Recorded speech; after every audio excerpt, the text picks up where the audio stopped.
हाँ तो बच्चा पट्टी नमस्कार। स्वागत है आपका अपने YouTube चैनल आर के दीवान क्लासेस पे।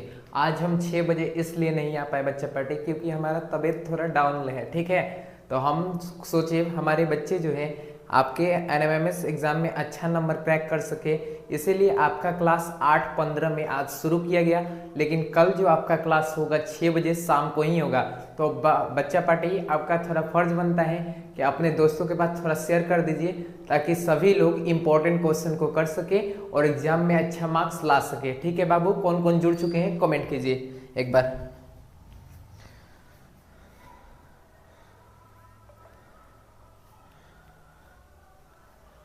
हाय सर, गुड इवनिंग। ठीक है बाबू, थोड़ा तबीयत खराब होने के कारण इसलिए आपका क्लास लेट हुआ, ठीक है ना।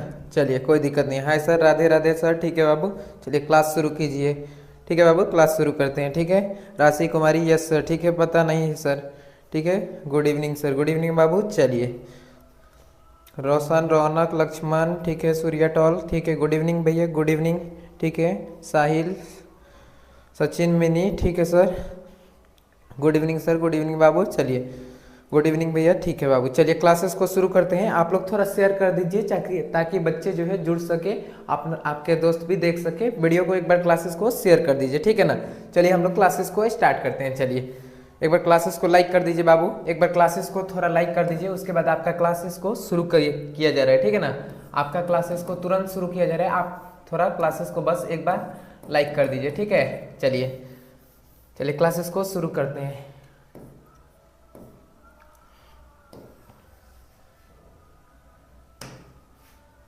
चलिए क्लासेस को शुरू किया जाए। चलिए hi sir, I am new student Suraj Kumar. Okay बाबू, चलिए love you sir ji, love you too बाबू। चलिए good evening sir. Good evening बाबू बोल रहे हैं। देखिए बाबू, अगर कोई वस्तु एक समान चाल में गमन करती है, यानी कोई वस्तु है बाबू एक समान चाल में गमन कर रही है, यानी एक समान चाल से चल रही है, तो दूरी समय ग्राफ यानी डिस्टेंस टाइम ग्राफ होगा। कैसा होगा? क्या सीधी रेखा होगा या इनमें से कोई नहीं, वृत्त होगा या सीढ़ी जैसी होगी? आपको कमेंट करना है। पहला का ए सूर्या टॉल्क बता रहे हैं, ठीक है बाबू। चलिए सुप्रिया, हाय बाबू। चलिए ठीक है, चलिए हाय सर, हाय बाबू। चलिए सर हमारे लिए विशाल, ठीक है। चलिए ठीक है बाबू। पहला का ए काजल कुमारी, सूरज, ठीक है। तो आपको समझना है बाबू, दूरी समय ग्राफ बोल रहे हैं, ठीक है। दूरी समय ग्राफ। अगर हम ग्राफ का बात करें बाबू तो इसका ग्राफ जो कुछ है इस प्रकार का बनता है, ठीक है। इसका ग्राफ कुछ इस प्रकार का बनेगा। ये ऊपर वाला जो दिखा रहा है दूरी दिखा रहा है, और ये है जो बाबू समय दिखा रहा है, ठीक है। ये जो है बाबू इस टाइप में समय दिखा रहा है, ये ऊपर वाला दूरी, ठीक है। और यहाँ से अगर इसका ग्राफ बात करें, चूंकि वस्तु जो है एक समान चाल से चल रहा है, तो इसका दूरी समय ग्राफ जो होगा कुछ सीधा रेखा होगा, कुछ सीधा रेखा होगा, ये वाला रेखा होगा, ठीक है। ये सीधा रेखा ग्राफ होगा। चलिए बहुत बेहतर, बहुत बेहतर। ये जवाब आ रहा है, ठीक है, बहुत बेहतर। चलिए बाबू मोनू कुशवाहा, चलिए बहुत बेहतर जवाब आया। चलिए बहुत बेहतर, एकदम बहुत बेहतर। ऐसे ही मेहनत करते रहना है। अगर तबीयत खराब हो तो थोड़ा तबीयत ठीक होगा तो आपका क्लास जरूर लेंगे, ठीक है। चलिए जय श्री राम बाबू। चलिए आपका आंसर राइट होगा बाबू, ऑप्शन नंबर ए। कौन सा राइट होगा? ऑप्शन नंबर ए, ठीक है। चलिए आपका राइट आंसर होगा ऑप्शन नंबर ए, ठीक है। कोई दिक्कत किसी को? कोई दिक्कत नहीं सर। कितने दिन क्लास चलेगा? अभी पूरा एग्जाम तक चलेगा बाबू। चलिए अगला क्वेश्चन पे चलते हैं। बोल रहा है एक बल F1 2 kg की वस्तु पर की चाल से गति कर रहा है, ठीक है ना। एक बल जो है 2 kg, एक बल F1 2 kg की वस्तु, यानी वस्तु का जो वजन है बाबू, वस्तु का वजन दे दिया हमें 2 kg, ठीक है। लगभग 2.5 मीटर प्रति सेकेंड स्क्वायर के त्वरण से पैदा कर रही है, ठीक है। दूसरा बल जो है F2 5 kg की वस्तु पर लगाकर 2 मीटर प्रति सेकेंड स्क्वायर का त्वरण पैदा करती है। तो F2 और F1 का मान होगा, पूछा जा रहा है F2 और F1, ठीक है बाबू। सर मैं 6 बजे से इंतजार कर रहा था, ठीक है बाबू, तबीयत खराब था इसलिए। चलिए आपको पता होता है बाबू बल का जो सूत्र होता है, ठीक है। अगर हम F1 का बात करें, बल का बात करें, बल निकालना है, सबसे पहले F1 है, उसके बाद F2 है, ठीक है बाबू। चलिए बल बराबर सूत्र होता है सर द्रव्यमान गुना त्वरण, यानी मास गुना एक्सेलरेशन, मास गुना सर त्वरण होता है, ठीक है। चलिए यहाँ से ये फॉर्मूला लगेगा, ठीक है। चलिए आ जाते हैं, एक बार इसको सोल्व करते हैं। आप लोग देखिए जवाब क्या हो रहा है, कॉपी पे सोल्व कीजिए और बनाने का कोशिश कीजिए। चलिए एक बार देख लेते हैं। चलिए बाबू, ज्यादा देर, ठीक है। चलिए ध्यान से सुनिए, मास जो है, मास m से बाबू मास होता है और a से त्वरण होता है, ठीक है, एक्सीलरेशन होता है। तो आप देखिएगा पहले में कितना केजी मास है, 2 केजी है। सर त्वरण कितना है, त्वरण का बात कीजिएगा तो आपका 2.5 मीटर प्रति सेकेंड स्क्वायर है, ठीक है, 2.5 मीटर प्रति सेकेंड स्क्वायर है। चलिए अब क्या करते हैं बाबू, 2.5 में 2 से गुना करते हैं तो आपका जो निकला 5 निकला, ठीक है। तो चूंकि बल जो होता है न्यूटन में, कितना न्यूटन, ये निकला 5 न्यूटन, ठीक है। F2 का बात करेंगे बाबू। चलिए F2 पे आइए। F2 देखिएगा, m का मान कितना है, मास कितना है, 5 केजी, तो 5 रखिए, ठीक है। और ये जो है, और इसका त्वरण जो है 2 मीटर प्रति सेकेंड स्क्वायर है, ठीक है। चलिए गुना कीजिए, ये हो गया 10 मीटर, मीटर नहीं होगा, ये बल जो होगा न्यूटन में आएगा, 5 दूनी का 10 हो गया न्यूटन, ठीक है। तो पूछ रहे हैं F2 बट्टा F1, F2 बट्टा F1 का मान पूछ रहे हैं, ठीक है। तो देखिए F2 आपने कितना निकला, यानी बल दूसरा जो है 10 न्यूटन का है, और बल पहला जो है 5 न्यूटन का, ठीक है बाबू, 5 न्यूटन का। न्यूटन से न्यूटन ये कट जाएगा, ठीक है, 5 से कटाइएगा 2 बार में, यानी ऑप्शन नंबर 2 इस क्वेश्चन का राइट आंसर, ऑप्शन नंबर 2। बहुत बेहतर जवाब, बहुत बेहतर, ठीक है, बहुत बेहतर। सुमित, सुमन, चलिए मोनू कुशवाहा, अंजलि, रॉयल गेम, ठीक है, अंकित कुमार, नंदनी, ठीक है बाबू, बहुत बेहतर, ठीक है, बी। चलिए सचिन ब्लॉक, ठीक है बाबू, सर लेकिन मुझे सोना है, ठीक है, चलिए बहुत बेहतर, बी बी बी। चलिए क्वेश्चन कर लीजिए, ठीक है। चलिए बी, सागर कुमार, ठीक है, जी के क्वेश्चन। एक बार क्लासेस को लाइक कीजिए बाबू, थोड़ा सा एक बार क्लासेस को लाइक कीजिए, थोड़ा शेयर कीजिए। मोनू कुशवाहा, बी, चलिए बहुत बेहतर। चलिए आ जाते हैं यहाँ पर, अगला क्वेश्चन चले, ठीक है। आपका जो राइट आंसर होगा, समझ में आ गया तो लिखिए बाबू, समझ में आ गया, ठीक है, बी होगा सर। चलिए बहुत बेहतर जवाब, आपका राइट आंसर होगा ऑप्शन नंबर 2। अगला क्वेश्चन बोल रहा है किसी वस्तु का संवेग यानी मोन्यूमेंटम समानुपाती होगा अगर उसका या उसकी, यानी किसी वस्तु का वेग जो है समानुपाती होगा। व्युत्क्रमानुपाती मतलब होता है, ठीक है, ऐसे संवेग समानुपाती, अगर कुछ बट्टा में ये रहता है तो ये कुछ यहाँ पर मान लीजिए बट्टा में है तो इसको बोलते हैं व्युत्क्रमानुपाती है, ठीक है, व्युत्क्रमानुपाती। अगर बट्टा में न रहकर डायरेक्ट हमें कुछ देता है संवेग, ठीक है, और यहाँ पर ये वाला सिंबल लगता है और कुछ यहाँ पर लिख देता है 1, तो ये है समानुपाती, ठीक है। आयतन के समानुपाती होता है, आकार का, चाल का, ठीक है। चलिए चाल का या चाल वेग या रंग का, चलिए बताएंगे एक बार बताइए सब लोग, राइट आंसर क्या होगा। चलिए समझ में आ गया, ठीक है बाबू, समझ में आ गया सर। चलिए 3 नंबर क्वेश्चन पे फोकस कीजिए बच्चा पार्टी।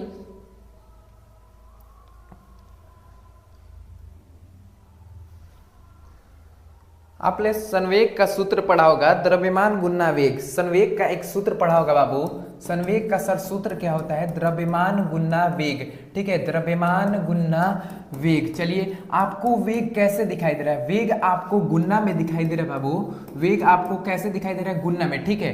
तो गुना में जब भी बात करेंगे तो आपका जो होता है ये समानुपाती होता है। क्या बात होता है बाबू, बच्चा पार्टी ध्यान से सुनिएगा, जब भी गुना में रहेगा तो समानुपाती होगा, ठीक है। लेकिन जैसे ही मान लीजिए संवेग का अगर सूत्र होता है द्रव्यमान बत्ता, ठीक है, द्रव्यमान बट्टा वेग होता है, तो देखिए ये भागा में आ रहा है, भागा में जब आएगा तो व्युत्क्रमानुपाती होगा, ठीक है। चूंकि देखिए सूत्र पढ़ा होगा आपने, या नहीं पढ़ा है तो पर भी ध्यान देंगे, संवेग का जो सूत्र होता है द्रव्यमान गुना वेग होता है, ठीक है, द्रव्यमान गुना वेग होता है। तो आपको दिखाई दे रहा है, चूंकि ये डायरेक्ट गुना में है तो हम लोग बोल सकते हैं संवेग जो होता है, ठीक है, समानुपाती होता है वेग के, ठीक है। ये कौन सा चिन्ह है सर, समानुपाती का चिन्ह, एकदम ध्यान से समझिएगा, ठीक है, आपका जवाब सही आ रहा है। चलिए देखिए समानुपाती होता है, ठीक है, तो संवेग समानुपाती होता है किसके, तो वेग के या चाल के। ऑप्शन नंबर सी इस क्वेश्चन का right answer, option number C. समझ में आ गया, याद रखिएगा सूत्र, संवेग बराबर सर क्या होता है, द्रव्यमान गुना वेग, द्रव्यमान गुना वेग। अगर हमसे पूछता, अगर किसी वस्तु का जो संवेग समानुपाती होगा, अगर द्रव्यमान भी ऑप्शन में रहता है ना बाबू, द्रव्यमान भी ऑप्शन में रहता है तो हम लोग द्रव्यमान को भी टिक कर सकते हैं, ठीक है। द्रव्यमान मतलब सर होता है वजन, ठीक है, ध्यान से समझिएगा, एकदम पूरा पॉइंट क्लियर होगा। चलिए बहुत बेहतर, सी, बहुत बेहतर। चलिए बहुत बेहतर, royal gamer, Monu Kushwaha. Copy कलम भी लेकर बैठेंगे क्योंकि ये डायरेक्ट क्वेश्चन याद करने वाला नहीं है, समझ के देखने वाला है। तो जहां पर समझाने लायक होगा तो वहां पर हम समझा के आपको बतलाएंगे। आपका आंसर होगा चाल और वेग। बहुत बेहतर आपने जवाब चुना है, ठीक है, सुंदर, बहुत बेहतर। राधे राधे बाबू, सर ग्रुप में PDF डाल दीजिएगा प्लीज। कल तक पीडीएफ चला जाएगा बाबू, ठीक है ना। रीजनिंग का क्वेश्चन जो करवाए थे आपको पीडीएफ भेज दिया गया, लेकिन थोड़ा लेट हो गया, टीम थोड़ा स्लो था इसलिए, ठीक है ना। चलिए बाबू पहले क्लास कर लीजिए। चलिए एक बार क्लासेस को लाइक कीजिए बाबू, इतना मेहनत कर रहे हैं, थोड़ा एक बार क्लासेस को लाइक कीजिए एक बार, ठीक है। एक बार क्लासेस को थोड़ा लाइक कीजिए। चलिए अगला क्वेश्चन देखिए, अगला क्वेश्चन बोल रहा है किसी वस्तु की संवेग, ये क्वेश्चन अगला क्वेश्चन। चलिए अगला क्वेश्चन देखिए, एक 2 kg की वस्तु है, किसी द्रव में तैर रही है, यानी 2 kg वस्तु का सर वजन जो हमें दिया है 2 kg दिया है, ठीक है, और द्रव यानी लिक्विड में तैर रहा है, ठीक है।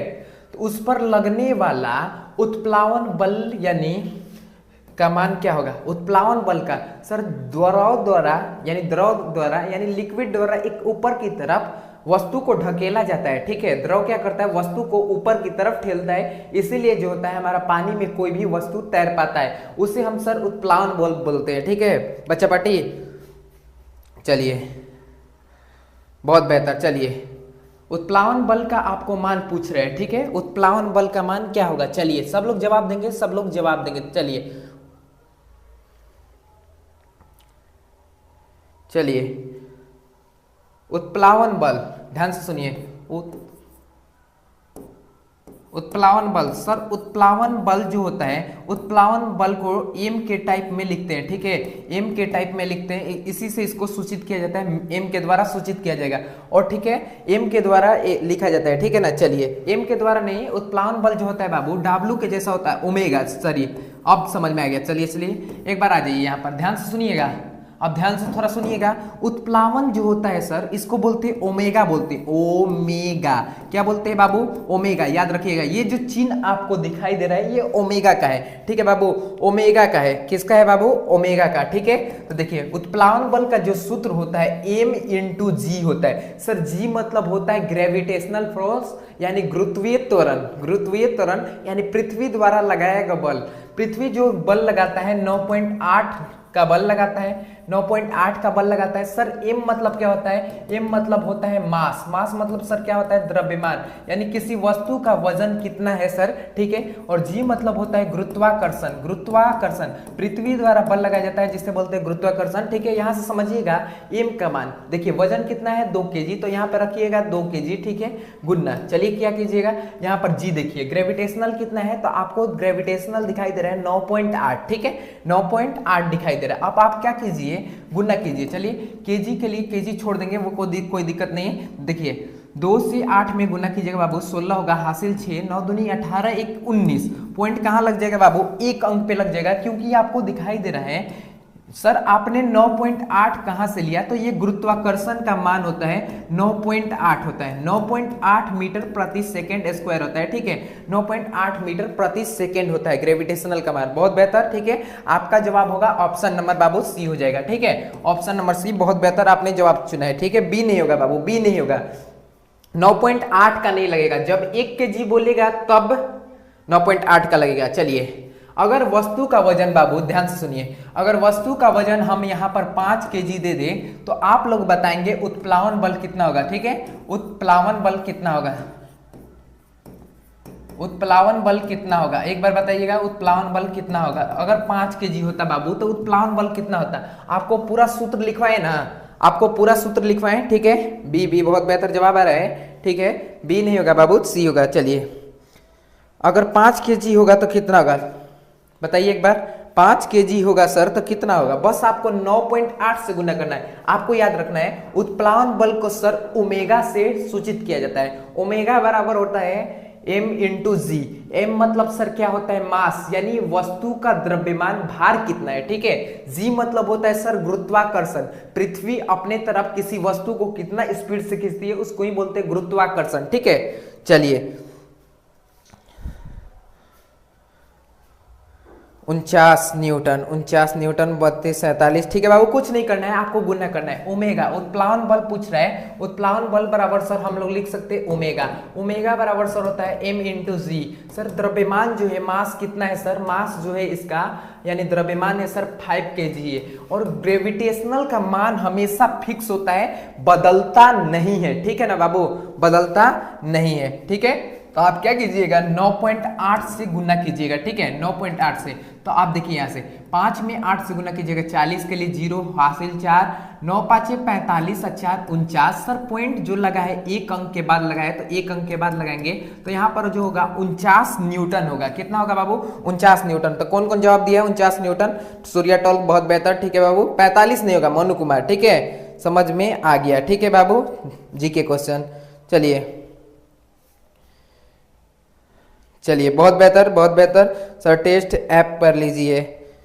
चलिए यहाँ पर भी आपका टेस्ट ही हो रहा है बाबू, ग्रुप में कभी कभी टेस्ट भेज दिया जाएगा, ठीक है ना। चलिए 49 फिर से, चलिए फिर से 3 नंबर हो गया तो बाबू समझा तो दिए। चलिए आपका ये जो क्वेश्चन हमने आपसे पूछा था, लेकिन आपका ये ओरिजिनल क्वेश्चन था, ठीक। अगर वैल्यू बदल देता तो सर हमारा मान 49 होता, ठीक है। तो एग्जाम में आपको कुछ नहीं करेगा, बस आपको याद रखना है ओमेगा उत्प्लावन बल बराबर होता है m इंटू जी होता है। सर प्लीज मेरा नाम लीजिए मोनू कुमार, ठीक है बाबू मोनू कुमार, ठीक है। चलिए समझ में आ गया आपको, एकदम समझ में आएगा होगा।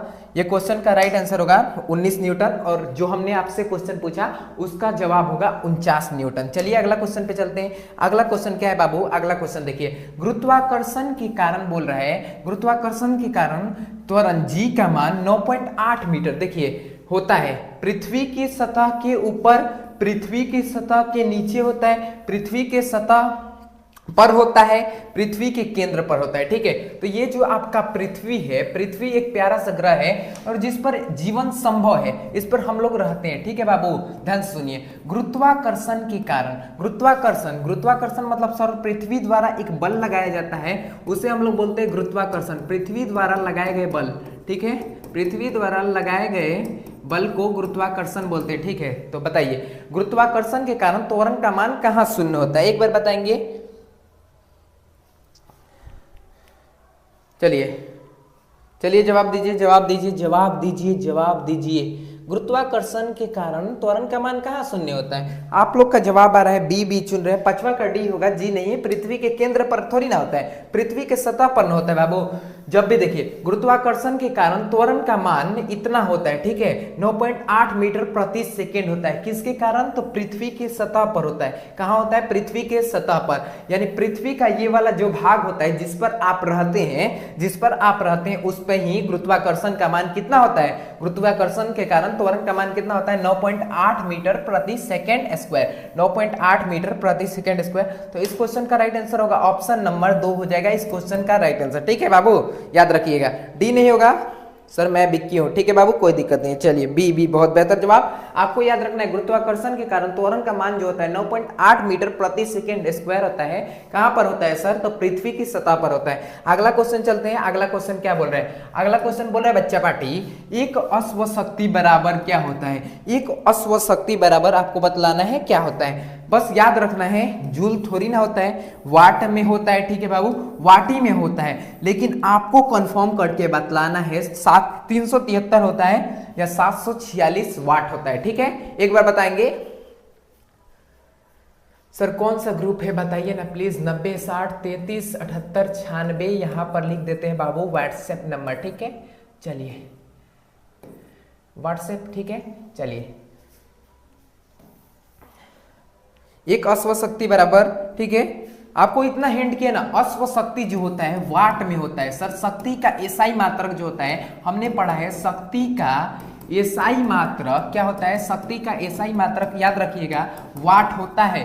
9th में भी इंपॉर्टेंट बनता है शक्ति का एसआई मात्रक, 10th में भी पूछ देता है, ठीक है।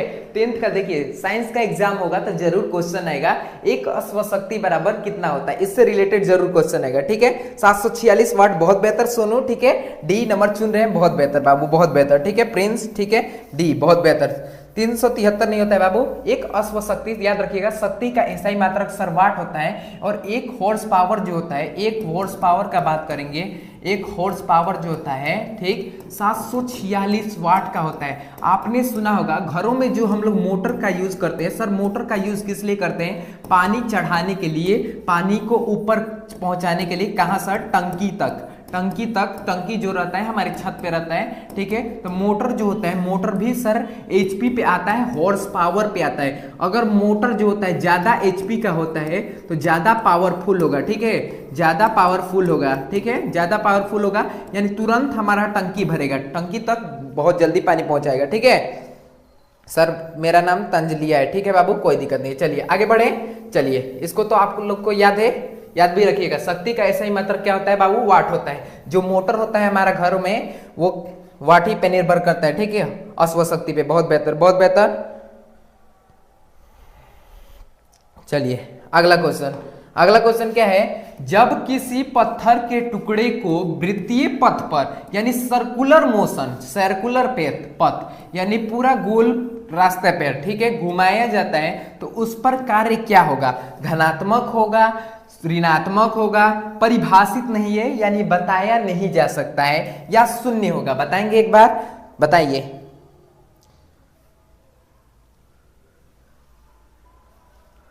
बताएंगे एक बार। सर थ्योरी करवा दीजिए। थ्योरी करवाते चल रहे हैं बाबू, थ्योरी नहीं करवा रहे हैं। इस क्वेश्चन में क्या हम ABCD टिक लगवा दे रहे हैं? ABCD टिक लगवाने मतलब तब ना ऑब्जेक्टिव होता है। थ्योरी करवा तो रहे हैं, ठीक है। बताएंगे एक बार, कार्य क्या होता है? कार्य बराबर, आपने सूत्र पढ़ा होगा बाबू, कार्य बराबर होता है बल गुना विस्थापन। कार्य बराबर क्या होता है? कार्य बराबर सर W बराबर होता है बल गुना विस्थापन होता है, ठीक है, बल गुना विस्थापन। सर विस्थापन क्या होता है? अगर कोई ए व्यक्ति यहाँ पर है, यहाँ पर पहुंच जाता है, ठीक है, तो इसका बीच का सरल रेखीय जो दूरी होता है, सरल रेखीय जो दूरी होता है उसको बोलते हैं विस्थापन। मान लीजिए ए नाम का एक व्यक्ति है, यहाँ से ऐसे ऐसे गया, ऐसे ऐसे गया, फिर यहाँ पर पहुंच गया बी पर, तो ये हो गया इसका दूरी, ठीक है, पथ की लंबाई। पथ की जो लंबाई होता है उसको बोलते हैं आप लोग, पथ की लंबाई को सर दूरी बोलते हैं, ठीक है, यानी रास्ता जितना दूरी तक तय किया गया उसको बोलते हैं दूरी बोलते हैं, ठीक है। चलिए समझिएगा ध्यान से, यहाँ पर आ जाइए। चलिए आ जाइए यहाँ पर। अब समझिए सर दूरी क्या होता है? सबसे न्यूनतम दूरी, न्यूनतम दूरी जो होता है, न्यूनतम, ठीक है, प्रारंभिक बिंदु तथा अंतिम बिंदु के बीच की न्यूनतम दूरी, ठीक है, उसको बोलते हैं सर विस्थापन बोलते हैं, ठीक है, न्यूनतम दूरी उसको बोलते हैं विस्थापन, ठीक है। चलिए यहां तक आपको क्लियर होगा। सर बल क्या होता है? तो बल जानते हैं, किसी वस्तु को धक्का देना या खींचना बल कहलाता है, ठीक है। तो बोल रहे हैं जब किसी वस्तु पत्थर के टुकड़े पर वृत्तीय पथ पर, यानी वृत्तीय पथ पर ऐसे ऐसे गति कर रहा है, ठीक है ना बाबू, यानी यहां से ये शुरू हुआ फिर यहीं पर आके ये लौट गया, ठीक है, तो कार्य का जो मान होगा सर 0 के बराबर होगा। कार्य का जो मान होगा 0 होगा। जब भी वृत्तीय बोलेगा तो क्या होगा बाबू? 0 होगा, ठीक है। वृत्तीय जब बोलेगा सर 0 होगा। सर 0 क्यों होगा? क्योंकि ये वृत्तीय पथ पर गति कर रहा है, यहां पर आया सर, यहीं पर आके रुक गया, ठीक है, तो ये कार्य का जो मान होगा 0 होगा, ऑप्शन नंबर 3, ठीक है, बहुत बेहतर। ऋणात्मक नहीं होता है बाबू, ऋणात्मक नहीं होता है, ऋणात्मक नहीं होता है। चलिए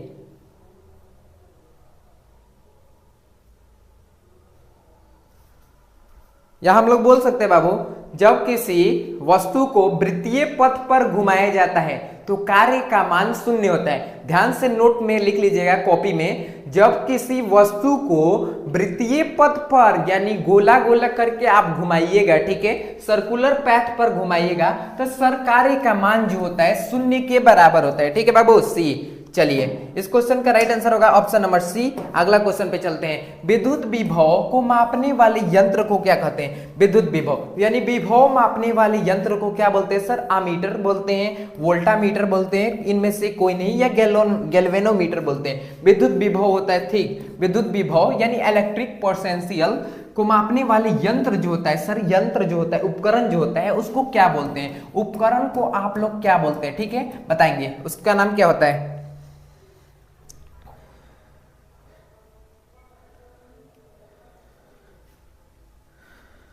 चलिए जवाब दीजिए, जवाब दीजिए, जवाब दीजिए। 8वां का जवाब क्या होगा?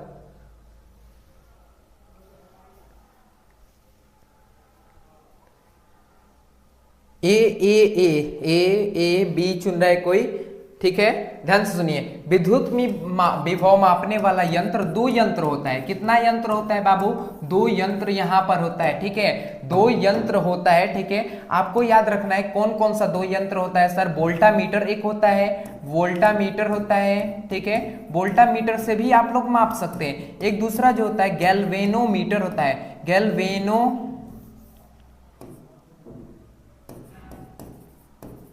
गैल्वेनोमीटर से भी माप सकते हैं। तो विद्युत विभव मापने के लिए दो यंत्र का प्रयोग किया जाता है, या तो वोल्ट मीटर या तो गैल्वेनोमीटर, या तो वोल्ट मीटर या तो गैल्वेनोमीटर। चलिए, या तो वोल्ट मीटर या तो क्या होगा सर, गैल्वेनोमीटर होगा। समझ में आ गया यहां तक? तो बताइए भैया समझ में आ गया, ठीक है।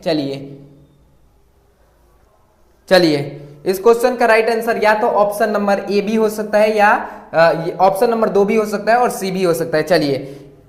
चलिए विद्युत विभव अगर आपसे पूछा जाए, चलिए बाबू, लेकिन साधारणतः हम लोग बात करते हैं, साधारणतः, ठीक है, साधारणतः अगर बात करते हैं, साधारणतः सर क्या होता है आंसर, वोल्टामीटर होता है, ज्यादा वोल्ट मीटर ही होता है, ठीक है, ज्यादा जो होता है वोल्ट मीटर। तो इस हिसाब से हम लोग ऑप्शन नंबर बी को चूज करेंगे, ठीक है, बी को चूज करेंगे, ठीक है, बी को ही चूज करेंगे। चलिए याद रखिएगा, क्योंकि हम लोग विभव मापने के लिए साधारणतः ज्यादा से ज्यादा क्या प्रयोग करते हैं, वोल्ट मीटर का प्रयोग करते हैं, ठीक है। तो आपका आंसर होगा वोल्ट मीटर, ठीक है, वोल्ट मीटर। चलिए अगला क्वेश्चन पे चलते हैं। अगला क्वेश्चन बहुत बेहतर जवाब है सर, क्लास कब तक चलेगा, ज्यादा देर चलिए नहीं चलेगा, चलिए पढ़ लीजिए।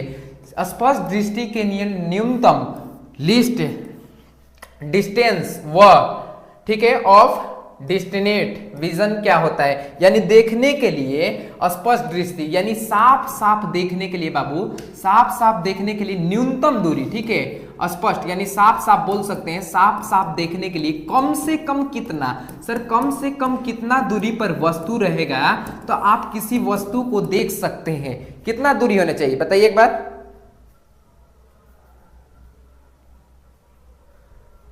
चलिए एक बार ध्यान से सुनिए, स्पष्ट दृष्टि जो हमारा मानव नेत्र होता है, आप क्लास 10th में जाइएगा बाबू तो हम मानव नेत्र के बारे में पढ़ा रहे होंगे, ठीक है।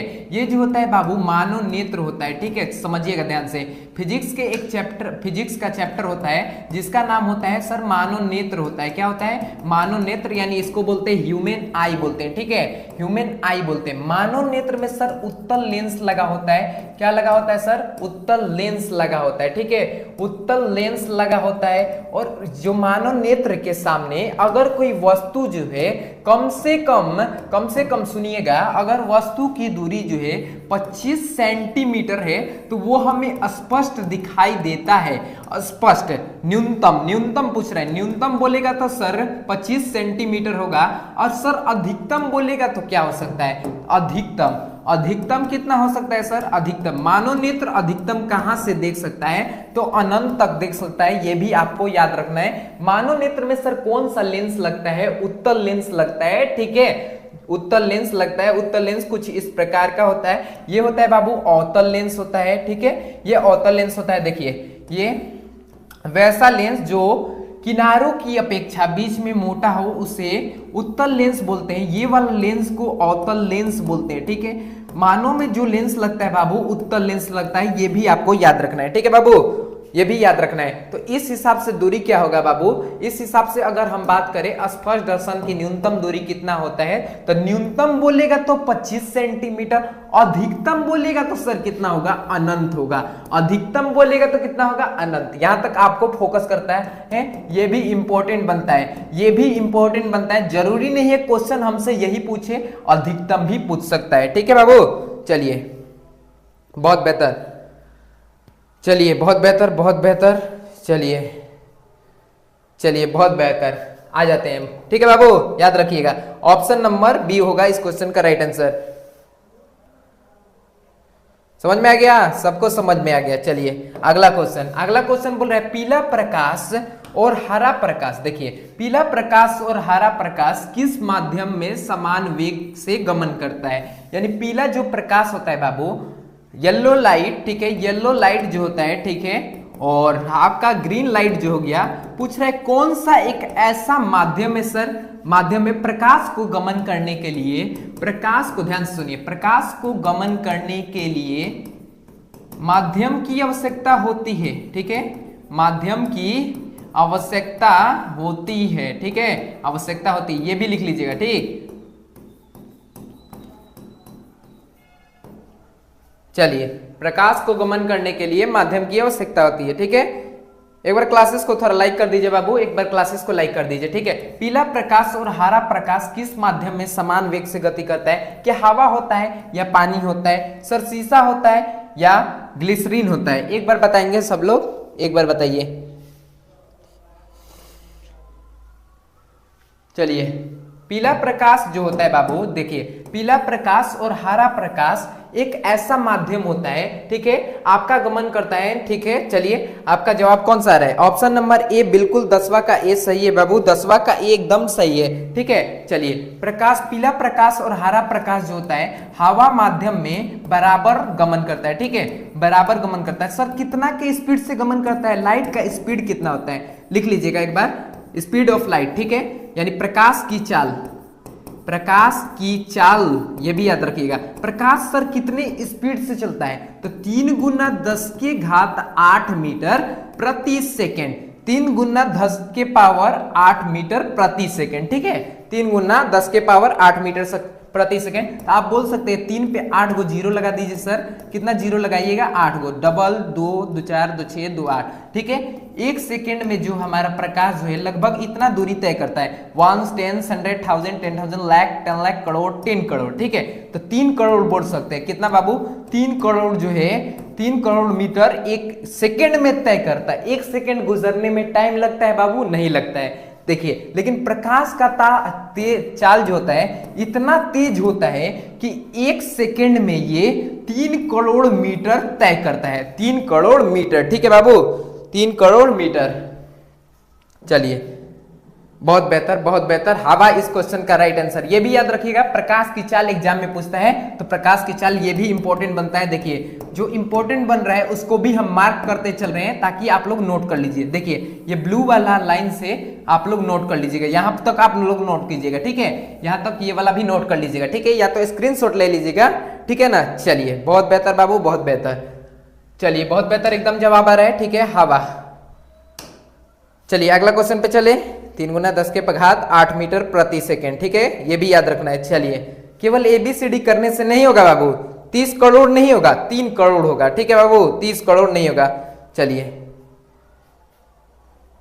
चलो, 1 कूलम बराबर 1 कूलम गुना 1 बराबर 1 जूल, यानी यहां पर क्या रखिएगा बाबू? वोल्ट रखिएगा या ओम रखिएगा या एम्पियर रखिएगा या वाट रखिएगा, तो 1 कूलम गुना 1 जूल हो जाएगा, ठीक है। ये डायरेक्ट सूत्र पूछ रहा है हमसे। अगर आपको सूत्र याद होगा तो आप कमेंट कर सकते हैं, ठीक है, सही कमेंट कीजिएगा, सही जवाब दीजिएगा, आपको सूत्र याद होगा तब, ठीक है।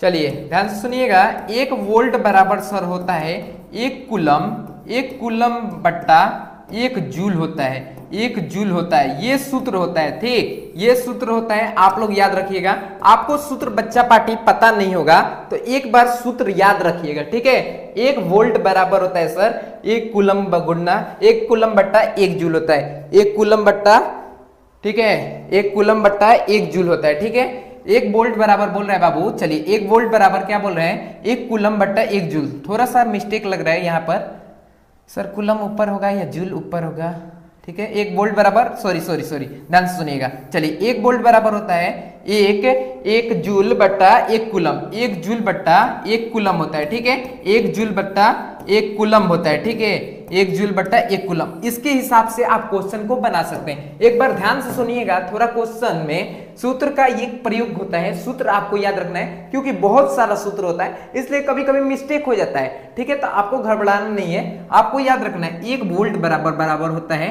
1 जूल बट्टा 1 कूलम। चलिए, अब यहां से हम क्या करते हैं, 1 कूलम बराबर क्या करते हैं, इसको उठा के इधर लाते हैं, ठीक है सर।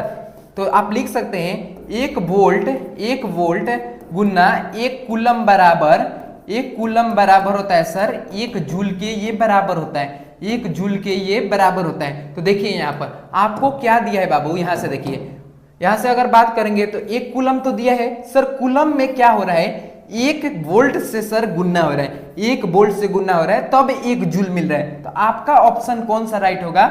वोल्ट, ठीक है। वोल्ट कहां है बाबू? वोल्ट ऑप्शन नंबर ए।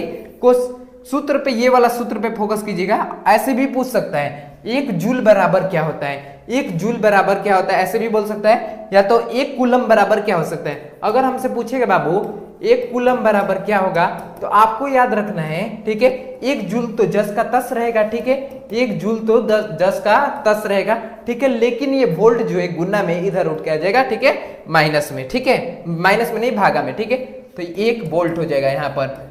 ये भी याद रखिएगा, ये भी सूत्र है। सब सूत्र कहां से आप सर बना रहे हैं, यहां से हमने सूत्र को उठाया और बनाया, ठीक है बाबू। चलिए चलिए, बहुत बेहतर, ए जवाब आ रहा है, ठीक है बाबू, चलिए बहुत बेहतर, ये सूत्र बस याद रखना है। आपका राइट आंसर होगा वोल्ट, ठीक है। चलिए अगला क्वेश्चन पे, निम्नलिखित में से बोल रहे हैं कौन ज्वलनशील पदार्थ है, ज्वलनशील जिसमें आग पकड़ लेता है बाबू, ठीक है। क्या लकड़ी ज्वलनशील होता है? जी हाँ सर होता है। पेट्रोल भी होता है, कोयला भी होता है, पत्थर भी होता है, ठीक है। लेकिन यहां पर क्वेश्चन रहना चाहिए था निम्नलिखित में से कौन ज्वलनशील पदार्थ है, अधिक ज्वलनशील रहता है, ठीक है। यहां पर क्वेश्चन थोड़ा छूट गया है, ठीक है। चलिए यहां पर आपका पूरा क्वेश्चन रहना चाहिए अधिक ज्वलनशील कौन होता है, यानी तुरंत आग किसमें पकड़ लेता है, ठीक है बाबू। यहां पर क्वेश्चन थोड़ा सुधारिएगा, ठीक है।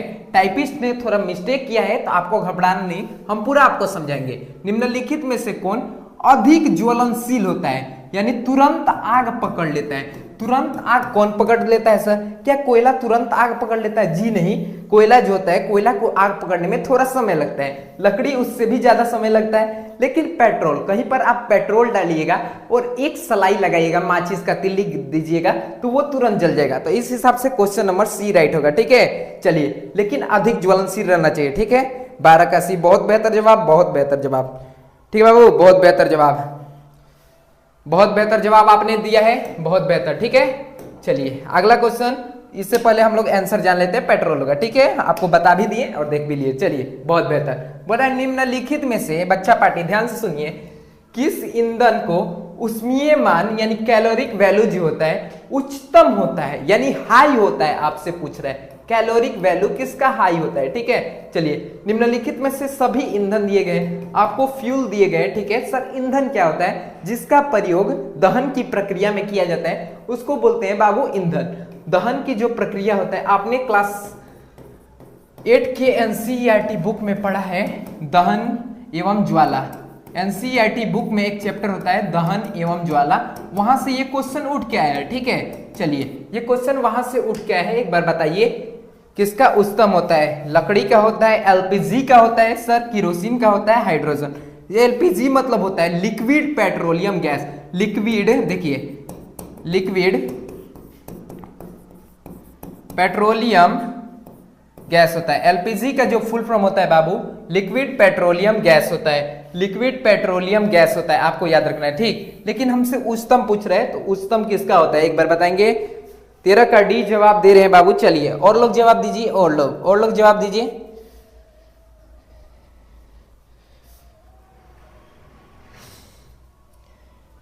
डी बहुत बेहतर जवाब आ रहा है, ठीक है, डी बहुत बेहतर जवाब आ रहा है। हाइड्रोजन बहुत बेहतर एकदम जवाब आ रहा है बच्चा पार्टी, ठीक है, बहुत बेहतर आपने जवाब चुना है, ठीक है, ठीक है। इसका बात कीजिएगा बाबू, निम्नलिखित में से किस ईंधन का उष्मीय मान उच्च होता है? लकड़ी का नहीं होता है, किरोसिन का नहीं होता है सर, एलपीजी का नहीं होता है। हाइड्रोजन का बात कीजिएगा तो 10 kJ होता है, प्रति जे होता है, ठीक है। हाइड्रोजन इतना होता है इसका मान, ठीक है। चलिए इसका जो ईंधन का उष्मीय मान होता है, उष्मीय मान का सर बात करेंगे, उष्मीय मान, ठीक है, उष्मीय मान इतना होता है, आपको याद रखना है। कभी कभी क्वेश्चन ऐसे भी बनता है, हाइड्रोजन का सर उष्मीय मान कितना होता है? तो हाइड्रोजन का उष्मीय मान होता है सर 150 kJ प्रति जी, ठीक है, उष्मीय मान होता है। चलिए बहुत बेहतर सर, ठीक है। डी बहुत बेहतर जवाब आ रहा है, हाइड्रोजन। चलिए बहुत बेहतर जवाब आया है आपका, हाइड्रोजन। चलिए बहुत बेहतर, डी। अशोक, ठीक है, धीरज, सुप्रिया, ठीक है बाबू, अशोक, रामनंद, पीयूष, ठीक है, मोनू कुशवाहा। चलिए पढ़ लीजिए बाबू, मोनू कुशवाहा, सुमित। चलिए अगला क्वेश्चन सुनिए, निम्नलिखित में से कौन नवीकरणीय प्राकृतिक संपत्ति है? सर नवीकरणीय मतलब क्या होता है? सर जो पुनः प्राप्त हो सकता है उसको नवीकरणीय बोलते हैं, जो पुनः प्राप्त हो सकता है उसको नवीकरणीय सर बोलते हैं। अगर जो पुनः प्राप्त नहीं होगा, जो पुनः प्राप्त नहीं होगा सर उसको क्या बोलेंगे, जो पुनः प्राप्त नहीं होगा, ठीक है,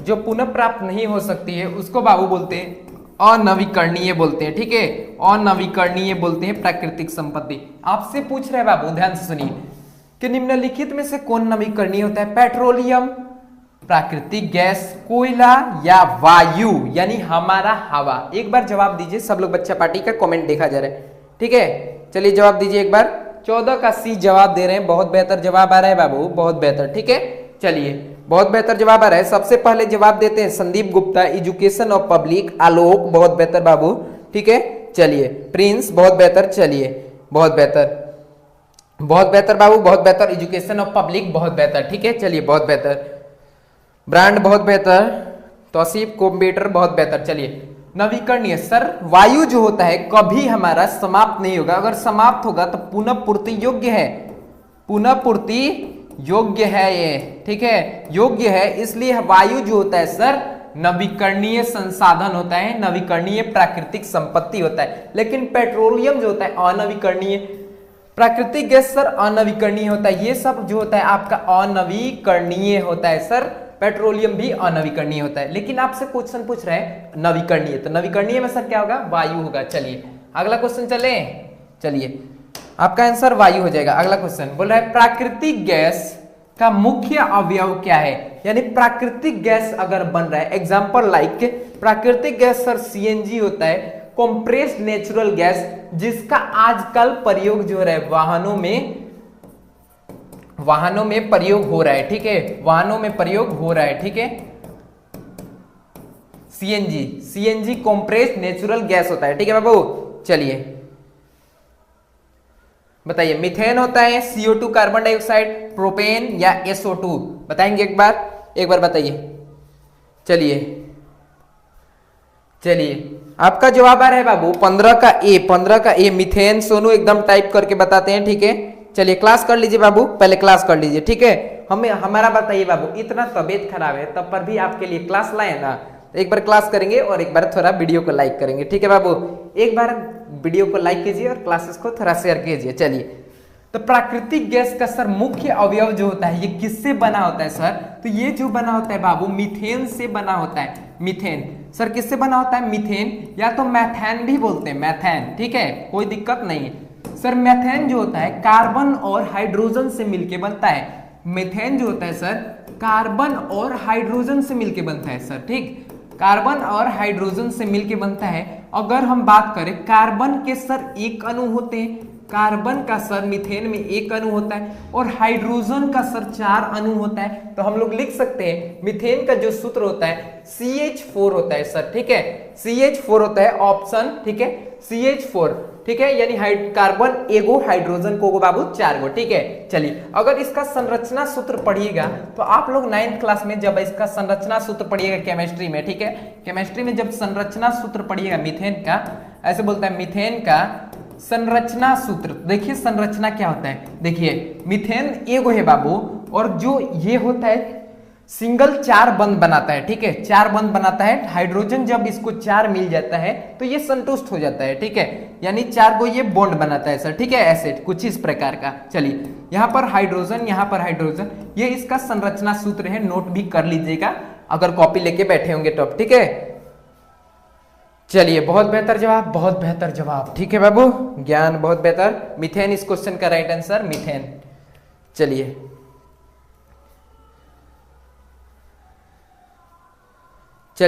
बहुत बेहतर, बहुत बेहतर, चलिए बहुत बेहतर बाबू, आ जाइए अगला क्वेश्चन पे। अगला क्वेश्चन बोल रहा है बाबू इनमें से कौन, ठीक है, आ जाइए यहाँ पर, इनमें से कौन विद्युत का सुचालक होता है सर, विद्युत का सुचालक, सुचालक मतलब समझिएगा जो विद्युत धारा का प्रवाह करता है उसे सर सुचालक बोलते हैं। अगर आपको पता नहीं होगा तो नोट करिएगा, ठीक है, हमें पॉइंट क्वेश्चन पे फोकस भी करना है और छोटे छोटे पॉइंट पे भी, क्योंकि हमने थ्योरी नहीं किया है। कुचालक मतलब सर क्या होता है? जो विद्युत का प्रवाह नहीं करता है, ठीक है सर, जो विद्युत का प्रवाह नहीं करता है, जो नहीं करता है उसको बोलते हैं, उसे सर कुचालक बोलते हैं। सर अगर बात करें यहाँ पर विद्युत का प्रवाह कौन कौन कर सकता है, एग्जाम्पल का बात करें यहाँ पर, तो आपका सोना हो सकता है, चांदी हो सकता है, ठीक है, पीतल हो सकता है, ठीक है, पीतल हो सकता है। चलिए आगे बात कीजिएगा बाबू, लोहा हो सकता है, ठीक है, एल्यूमिनियम हो सकता है, ठीक है, एल्यूमिनियम हो सकता है इत्यादि। ये भी नोट करते चलिएगा, ये भी नोट करते चलिएगा। कुचालक मतलब क्या होता है सर? विद्युत का जो प्रवाह न करे। एग्जाम्पल में क्या लिख सकते हैं बाबू? एग्जाम्पल में कागज लिख सकते हैं, लकड़ी लिख सकते हैं। लकड़ी में सर सूखी हुई लकड़ी, सूखी हुई लकड़ी, अगर अच्छे से देखा जाए तो हम लोग सूखी हुई लकड़ी, ठीक है, सूखी हुई लकड़ी। इसमें हमारा जल भी आ सकता है, जल भी आ सकता है, ठीक। तो बोल रहे हैं कौन जो होता है विद्युत का सुचालक होता है, विद्युत प्रवाह होता है उसमें। लकड़ी में थोड़ी ना होता है, लकड़ी में प्रवाह नहीं होता है। रबड़ में सर करंट नहीं लगता है, रबड़ में करंट नहीं लगता है। पीतल जो सर कागज जो होता है वो भी जो होता है उसमें करंट नहीं लगता है, लेकिन भीगा हुआ कागज बोलेगा बाबू तो करंट का झटका एकदम बेजोड़ लगेगा, ठीक है। चलिए बहुत बेहतर जवाब आ रहा है आपका पीतल। सर पीतल जो होता है, पीतल के बर्तन में अगर आप करंट सटाते हैं, लेकिन भूलकर भी न सटाइएगा, बहुत डेंजरस होता है, ठीक है ना। बिजली से कभी खिलवाड़ नहीं करना चाहिए बाबू, आपको याद रखना है। ऑप्शन नंबर डी चुन रहे, बहुत बेहतर जवाब, बहुत बेहतर। समझ में नहीं आया, आ गया बाबू। देखिए कुचालक हमने बताया जिससे विद्युत धारा प्रवाहित हो, यानी एक छोर से दूसरे छोर तक चल जाए, ठीक है। एक वस्तु है यहाँ पर, एक वस्तु इतना लंबा है, ठीक। अगर विद्युत धारा यहाँ पर दिया जा रहा है, विद्युत धारा, और तो यहाँ पर ये पहुंच जा रहा है, तो इसे बोलेंगे सर सुचालक बोलेंगे। क्या बोलेंगे? सुचालक। लेकिन जिससे होकर विद्युत धारा प्रवाहित नहीं होता है सर, उसको बोलते हैं कुचालक, ठीक है। बहुत बेहतर। चलिए सरक साहब बहुत बेहतर, चलिए बाबू, थैंक यू। चलिए चलिए बाबू बहुत बेहतर, आ जाते हैं। इस क्वेश्चन का राइट आंसर होगा बाबू पित्तल होगा। चलिए अगला क्वेश्चन बोल रहे हैं पार परीक्षित या टेस्टर युक्ति आधारित हो सकती है विद्युत धारा के केवल ऊष्मीय प्रभाव पर, केवल चुंबकीय प्रभाव पर, विद्युत या चुंबकीय दोनों प्रभाव पर, केवल रासायनिक प्रभाव पर। चलिए एक बार बताएंगे 17 नंबर का राइट आंसर क्या होगा।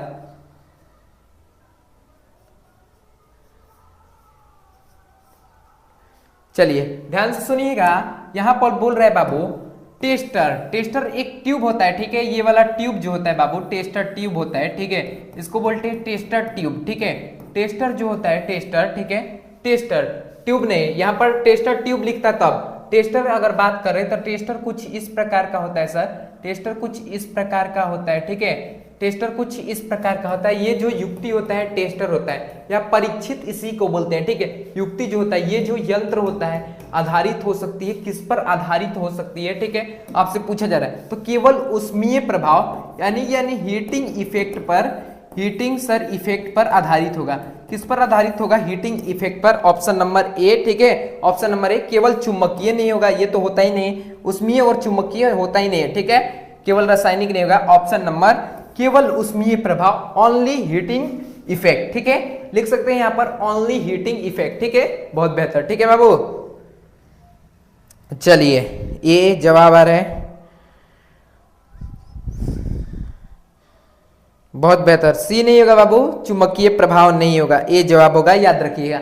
जो टेस्टर होता है केवल ऊष्मीय प्रभाव पर आधारित होता है, ठीक है बाबू। चलिए ये जो लोग जवाब दे रहे हैं उनका सही है। बच्चा पार्टी ए जवाब देने वाले ये गलत है, ये गलत जवाब दे रहे हैं, ठीक है, ये गलत जवाब दे रहे हैं। ऊष्मीय एवं चुंबकीय प्रभाव नहीं होता है, केवल ऊष्मीय प्रभाव होता है। चलिए अगला क्वेश्चन पे चलते हैं। अगला क्वेश्चन क्या बोला है बाबू? अगला क्वेश्चन पे आइए, अगला क्वेश्चन पे आइए। चलिए बोला निम्नलिखित में से कौन, निम्नलिखित में से कौन विद्युत मानव रक्त में पाई जाती है? यानी विद्युत, देखिए सुनिए, निम्नलिखित में से कौन सी धातु होता है सर, यानी कौन सा मेटल होता है सर जो मानव के रक्त यानी मानव का जो ब्लड होता है, ब्लड में पाया जाता है। सर सोना नहीं पाया जाता है, चांदी नहीं पाया जाता है, क्या लोहा पाया जाता है या तांबा पाया जाता है? तो आप बोलिएगा हमारे जो रक्त होते हैं उसमें हमारा Fe यानी लोहा के, ठीक है, कुछ अणु पाए जाते हैं, लोहा कुछ पाया जाता है। तो आपका जवाब कौन सा होगा? आपका जवाब चुनिए। ये जवाब आ रहा है, ठीक है बाबू, आयरन। चलिए ये जवाब दे रहे हैं बच्चा पार्टी, ठीक है। चलिए बहुत बेहतर जवाब आ रहा है। चलिए बहुत बेहतर जवाब, लोहा पाया जाता है। सर आप लोग चुन रहे बाबू, निम्नलिखित में से कौन धातु मानव रक्त में पाया जाता है? तो लोहा जो होता है बाबू मानव रक्त में पाया जाता है। तो आपको याद रखना है लोहा यानी Fe हम लोग बोल सकते हैं, आयरन बोल सकते हैं, ठीक है। Fe सर Fe जो होता है इसका केमिकल फॉर्मूला होता है, केमिकल फॉर्मूला रासायनिक सूत्र होता है। तो आपका आंसर होगा लोहा।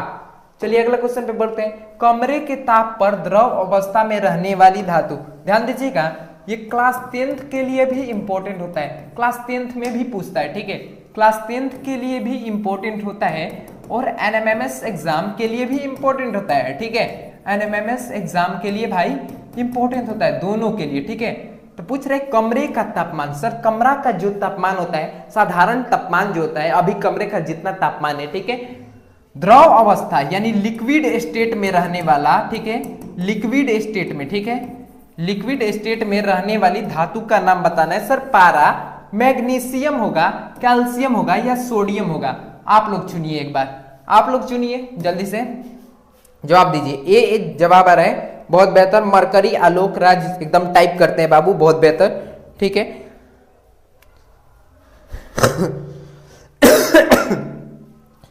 सुरक्षा, बहुत बेहतर, बहुत बेहतर बाबू, बहुत बेहतर। ए जवाब आ रहा है। कमरे के तापमान पर सर द्रव अवस्था में पाया जाता है मरकरी, ठीक है, मरकरी यानी पारा।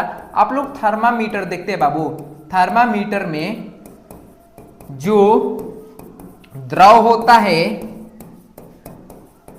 द्रव यानी जो जल होता है, जल जैसा होता है, जल जैसा, उसे पारा कहते हैं, ठीक है, पारा कहते हैं, ठीक है। थर्मामीटर देखते हैं ना, बुखार नापने के लिए यंत्र प्रयोग किया जाता है, बुखार मापने वाले यंत्र को थर्मामीटर बोलते हैं, ठीक है, बुखार मापने वाले यंत्र को थर्मामीटर बोलते हैं, ठीक है। चलिए आपका आंसर होगा, आप लोग देख सकते हैं थर्मामीटर में एक लिक्विड जैसा होता है, ठीक है, वो पारा। देखे या नहीं देखे? बहुत बेहतर तरीका से देखे होंगे, बहुत बेहतर राशि कुमारी, ठीक है।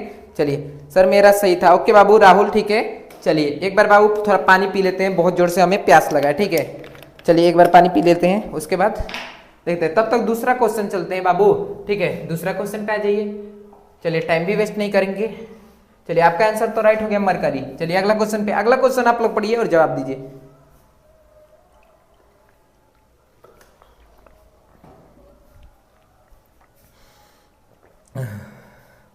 बहुत बेहतर, बहुत बेहतर, बहुत बेहतर। जिसको याद नहीं होगा बाबू याद कर लीजिएगा। चलिए ध्यान सुनिए। और धातु के ऑक्साइड जो होते हैं, यानी ऑक्साइड मतलब सर होता है ऑक्सीजन से जो रिएक्ट करता है। और धातु का जो ऑक्साइड होता है यानी वो कैसा होता है? अम्लीय प्रकृति का होता है सर, क्षारीय प्रकृति का होता है, या उदासीन होता है, ठीक है, या कोई नहीं होता है? आप लोग बताएंगे इनमें से राइट आंसर कौन सा हो सका। चलिए अधातु के ऑक्साइड क्या होते हैं? अधातु के जो ऑक्साइड होते हैं कैसे होते हैं? अम्लीय। बहुत बेहतर जवाब आ रहा है, बहुत बेहतर, एकदम आपने टाइप किया अम्लीय सर, बहुत बेहतर जवाब दिया आपने, ठीक है। अधातु का सर जो ऑक्साइड जो होता है, ऑक्साइड अम्लीय होता है, एसिडिक होता है। क्या होता है सर? एसिडिक होता है, अम्लीय होता है, एसिडिक होता है। बहुत बेहतर आपने जवाब चुना, बहुत बेहतर, ठीक है, 20 का। चलिए बहुत बेहतर, अधातु का जो ऑक्साइड होता है अम्लीय होता है। चलिए बहुत बेहतर आपका जवाब है। चलिए अगला क्वेश्चन, चलिए बच्चा पढ़ी, बहुत बेहतर जवाब, बहुत बेहतर। आलोक ब्लॉग विथ रॉकी भाई, चलिए भाई, सुप्रिया, बहुत बेहतर। चलिए बहुत बेहतर। अगला, पेड़ पौधे कौन सी गैस अवशोषण, कौन सी गैस का अवशोषण यानी अवशोषित करते हैं, एब्जॉर्ब करते हैं, ठीक है, सोख लेते हैं, ठीक है, प्रकाश संश्लेषण करते समय, ठीक है, प्रकाश संश्लेषण करते समय क्या करते हैं पौधे जो है, कौन सा गैस को अवशोषित करते हैं? चलिए एक बार बताएंगे। O2 मतलब सर होता है, O2 मतलब अगर बात करें तो ऑक्सीजन होता है, ठीक है बाबू, क्या होता है? ऑक्सीजन गैस लेते हैं, ठीक है, या सर कार्बन डाइऑक्साइड लेते हैं? या कार्बन डाइऑक्साइड लेते हैं, ऑक्साइड लेते हैं, या N2, ठीक है, N2 मतलब होता है नाइट्रोजन, नाइट्रोजन लेते हैं, या H2 यानी हाइड्रोजन लेते हैं। एक बार बताइए सब लोग, कौन से गैस लेते हैं? पेड़ पौधे। पेड़ पौधे जो प्रकाश संश्लेषण, सर पौधे द्वारा भोजन बनाने की प्रक्रिया, इसी को तो हम लोग पढ़े हैं 6th क्लास में, 6th क्लास के NCERT बुक में आपने पढ़ा होगा, ठीक है। पौधे द्वारा भोजन बनाने की प्रक्रिया, भोजन बनाने की प्रक्रिया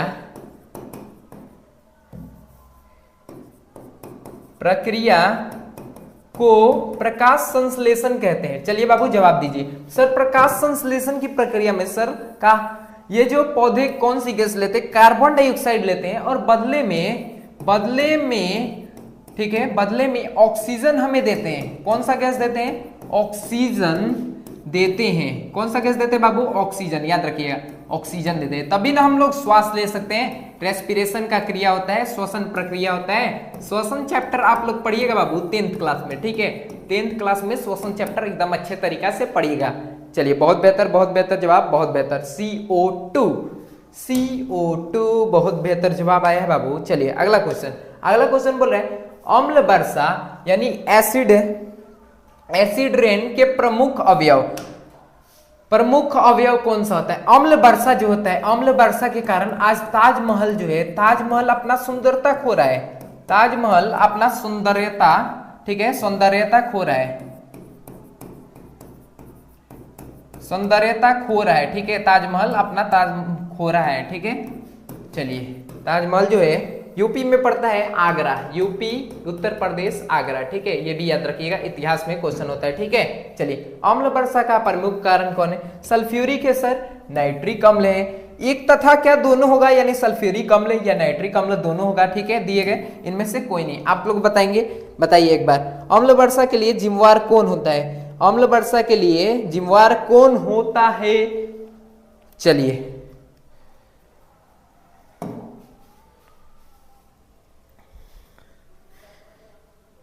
सी बहुत बेहतर जवाब है बाबू, बहुत बेहतर। अम्ल वर्षा के लिए सर प्रमुख अवयव जो होता है, प्रमुख अवयव सल्फ्यूरिक अम्ल भी होता है, नाइट्रिक अम्ल भी होता है, नाइट्रिक अम्ल भी होता है। एक तथा दो दोनों होगा इस क्वेश्चन का राइट आंसर, एक तथा दो दोनों, ठीक है। चलिए बहुत बेहतर जवाब है। अम्ल वर्षा का प्रमुख अवयव जो होता है सल्फ्यूरिक अम्ल भी होता है सर, नाइट्रिक अम्ल भी होता है, इसलिए इस क्वेश्चन का right answer option number C हो जाएगा, ठीक है, ऑप्शन नंबर सी। बहुत बेहतर, बहुत बेहतर, बहुत बेहतर बाबू। चलिए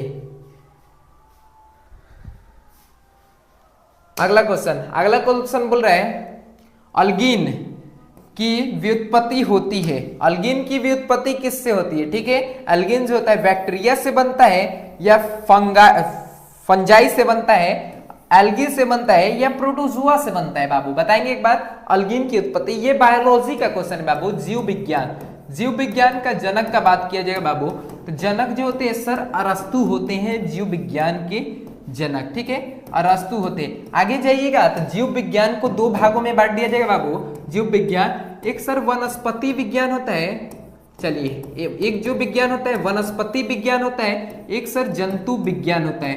क्या होता है सर? जंतु विज्ञान, जंतु विज्ञान होता है। चलिए, और वनस्पति विज्ञान को हम लोग क्या बोलते हैं बाबू? वनस्पति विज्ञान को बॉटनी बोलते हैं, बॉटनी, ठीक है, ये भी समझते चलिएगा। जंतु विज्ञान को जूलॉजी बोलते हैं, जूलॉजी, ठीक है, बहुत बेहतर। जंतु विज्ञान का अगर जनक का बात करें बाबू थियोफ्रेस्टस होते हैं, और वनस्पति विज्ञान के जनक की बात करें तो थियोप्रेस्टस, सॉरी, ठीक है, वनस्पति विज्ञान थियोप्रेस्टस, और याद रखिएगा जंतु विज्ञान के सर जनक होते हैं अरस्तु, ठीक है, ऐसे बायोलॉजी का जनक अरस्तु होते हैं। आपका जवाब क्या आ रहा है एक बार बताइए, 23 नंबर का जवाब क्या आ रहा है? 23 नंबर का बताइए।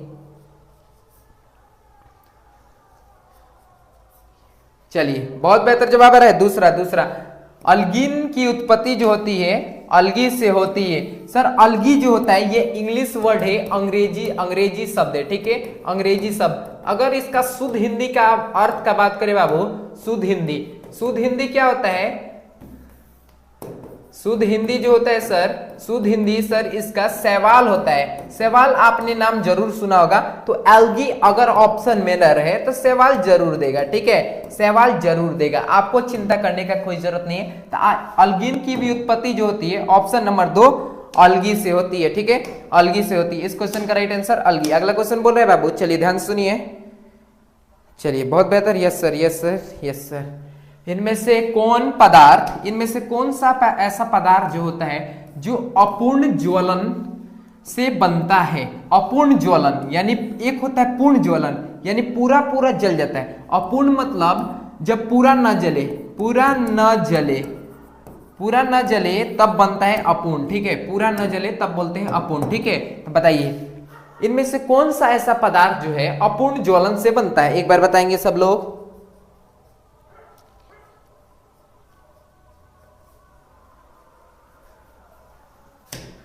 चलिए CO जो होता है कार्बन मोनोऑक्साइड, NO2 हो गया, ठीक है, नाइट्रोजन डाइऑक्साइड हो गया, ठीक है, SO2 हो गया सल्फर डाइऑक्साइड। लेकिन ऐसे बात करते हैं इनमें से कौन सा ऐसा पदार्थ जो होता है पूर्ण अपूर्ण ज्वलन से बनता है? तो कलिक होगा, कलिक, ऑप्शन नंबर बी, ठीक है, ऑप्शन नंबर बी इस क्वेश्चन का राइट आंसर। बहुत बेहतर आपने जवाब सुना है, ठीक है, ठीक है बाबू। सपना कुमारी बोल रही है वेरी इजी क्वेश्चन, कोई बात नहीं है बाबू, याद अगर आपको याद होगा तो इजी लगेगा, और जो क्वेश्चन नया होगा बाबू तब आपको हार्ड लगेगा, ठीक है, कोई दिक्कत नहीं है, कोई दिक्कत नहीं।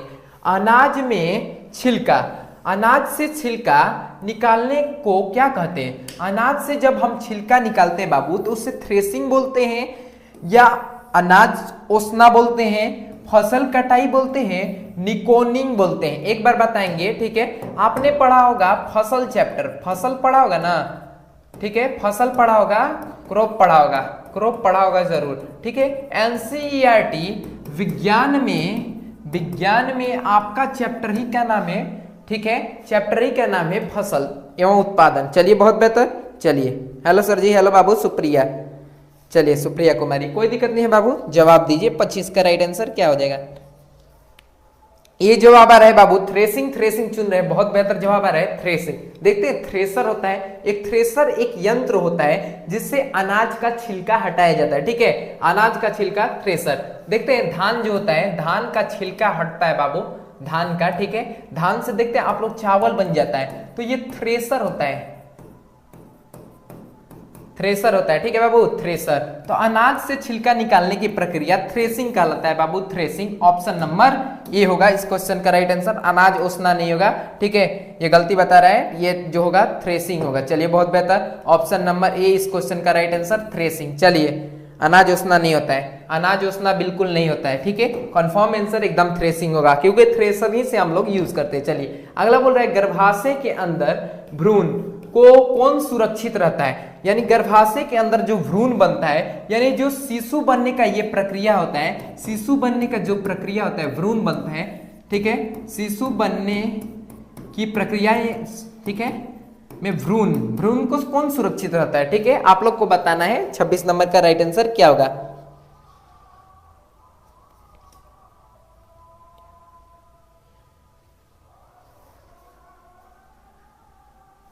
चलिए एक बार जवाब दीजिए, एक बार जवाब दीजिए। सर मेरा नाम लीजिए रोहित कुमार गुप्ता, ठीक है। तो गर्भाशय के अंदर जो भ्रूण होता है वो कैसे सुरक्षित रहता है, किसके द्वारा सुरक्षित रहता है? ठीक है, चलिए गर्भाशय के अंदर जो भ्रूण होता है किसके द्वारा सुरक्षित होता है, एक बार बताएंगे बच्चा पार्टी, एक बार बताइए। चलिए आपका जवाब आ रहा है बच्चा पार्टी, चलिए बी चुन रहे हैं, बी, बहुत बेहतर जवाब आ रहा है बच्चा पार्टी, एजुकेशन ऑफ पब्लिक, बहुत बेहतर। ठीक है बाबू, सबसे पहला जवाब देते हैं एजुकेशन ऑफ पब्लिक। ठीक है, गर्भाशय के अंदर सर भ्रूण जो सुरक्षित रहता है, किसके कारण जो है हमारा भ्रूण जो होता है बाबू सुरक्षित रहता है? तो आपको याद रखना है फैलोपियन ट्यूब होता है, उसके ही कारण जो होता है हमारा भ्रूण सुरक्षित रहता है। ठीक है, फैलोपियन ट्यूब। चलिए बहुत बेहतर है, बहुत बेहतर, आपने जवाब एकदम सही चुना है, फैलोपियन ट्यूब। ठीक है,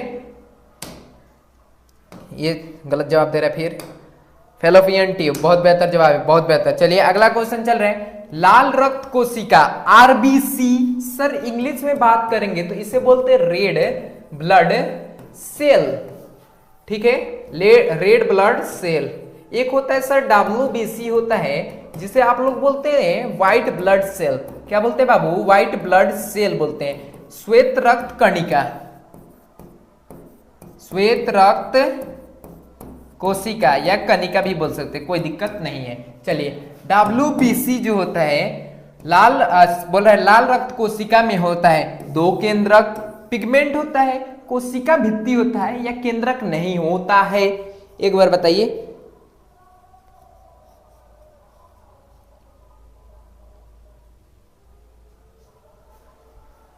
चलिए सी होगा सर, सही है। नहीं होगा भाई, सी नहीं होगा। चलिए जल्दी से बताइए, लाल रक्त जो कोशिका होता है उसमें क्या नहीं होता है? लाल रक्त जो कोशिका होता है उसमें क्या नहीं होता है? एक बार बताएंगे सब लोग, एक बार बताइए। लाल रक्त कोशिका में क्या होता है? केंद्रक नहीं होता है। बहुत बेहतर जवाब आ रहा है, केंद्रक नहीं होता है। लाल रक्त कोशिका में जो होता है बाबू केंद्रक नहीं होता है, ठीक है। अगर हम लोग केंद्रक का बात करें तो केंद्रक नहीं होता है सर। कोशिका का एक केंद्रक होता है, कोशिका का सर केंद्रक होता है, जिसे हम लोग कोशिका का दिमाग बोलते हैं। कोशिका का क्या बोलते हैं बाबू? कोशिका का दिमाग को केंद्रक कहते हैं, ठीक है। कोशिका के दिमाग को केंद्रक कहते हैं, ये आपको याद रखना है। लाल रक्त कोशिका में केंद्रक नहीं होता है। ऑप्शन नंबर डी, बहुत बेहतर। Syed Ansari, education of public, बहुत बेहतर। चलिए अगला क्वेश्चन। अगला, इनमें से कौन सबसे बड़ा कोशिका अंग है? कोशिका का अंग पूछ रहा है, कोशिका का पार्ट पूछ रहा है, सबसे बड़ा, ठीक है, सबसे बड़ा पार्ट, ठीक है। यहां पर साइटोप्लाज्मा, केंद्रिका है या रिक्ति कोशिका या प्लास्टिड्स है? एक बार बताएंगे इस क्वेश्चन का राइट आंसर क्या होगा?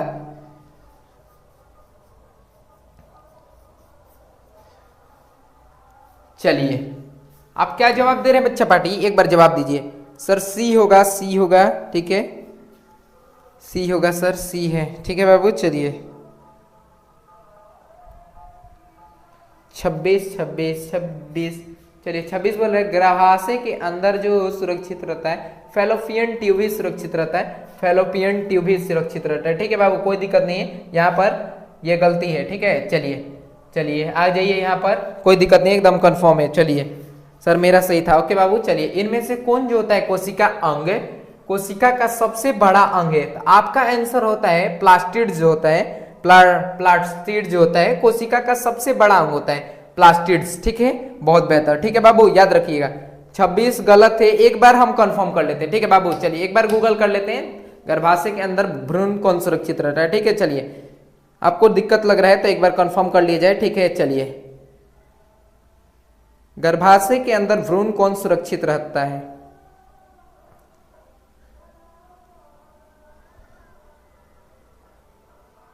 बहुत बेहतर जवाब है एनोमेटिक सेक, बहुत बेहतर, ठीक है। सुधार कीजिएगा बाबू, ठीक है, बहुत बेहतर बताने के लिए एनोमेटिक सेक, बहुत बेहतर। चलिए सर 26 का सी, चलिए 26 का डी नहीं होगा। चलिए गर्भाशय के अंदर भ्रूण जो कौन सुरक्षित रहता है? तो भ्रूण को सुरक्षित रहता है, ठीक है। आपका आंसर रहा है एकदम, गूगल भी बता रहा है, ठीक है। गूगल का भी बात करेंगे और किताब का भी बात करेंगे आपका, तो यही जवाब होगा, ठीक है। तो बाय मिस्टेक हम बोले फैलोपियन ट्यूब, कोई दिक्कत नहीं होता है, ये हमारा जनन की प्रक्रिया का, ठीक है, अंग है, कोई दिक्कत नहीं है, ठीक है।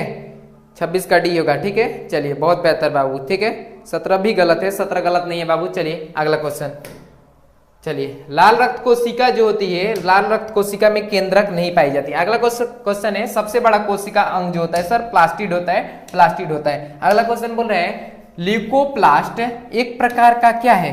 रिक्तियां हैं, साइटोप्लाज्मा है, ठीक है, प्लास्टिड्स है या केंद्रक है? एक बार बताइए ल्यूकोप्लास्ट क्या है?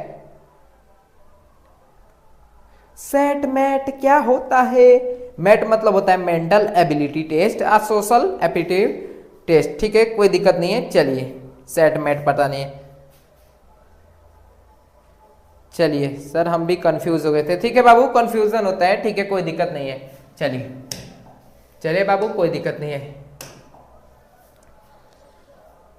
29 का ए, ल्यूकोप्लास्ट जो होता है क्या होता है बाबू? आप जवाब दीजिए, 29 का ए बता रहे हैं। चलिए ल्यूकोप्लास्ट क्या होता है? ल्यूकोप्लास्ट क्या होता है सर? चलिए ल्यूकोप्लास्ट जो होता है प्लास्टिड्स होता है। ल्यूकोप्लास्ट जो होता है प्लास्टिड, एक प्रकार का प्लास्टिड होता है, रिक्ति कोशिकाएं नहीं होती है, ठीक है। चलिए बहुत बेहतर जवाब आ रहा है प्लास्टिड, प्लास्टिड्स, बहुत बेहतर जवाब। ल्यूकोप्लास्ट जो होता है बाबू एक प्रकार का प्लास्टिड्स होता है, बहुत बेहतर, ठीक है, बहुत बेहतर, ठीक है बाबू। केंद्रक नहीं है, रिक्तिकाएं नहीं है, साइटोप्लाज्मा नहीं है, ठीक है बाबू, प्लास्टिड, बहुत बेहतर जवाब दिए हैं।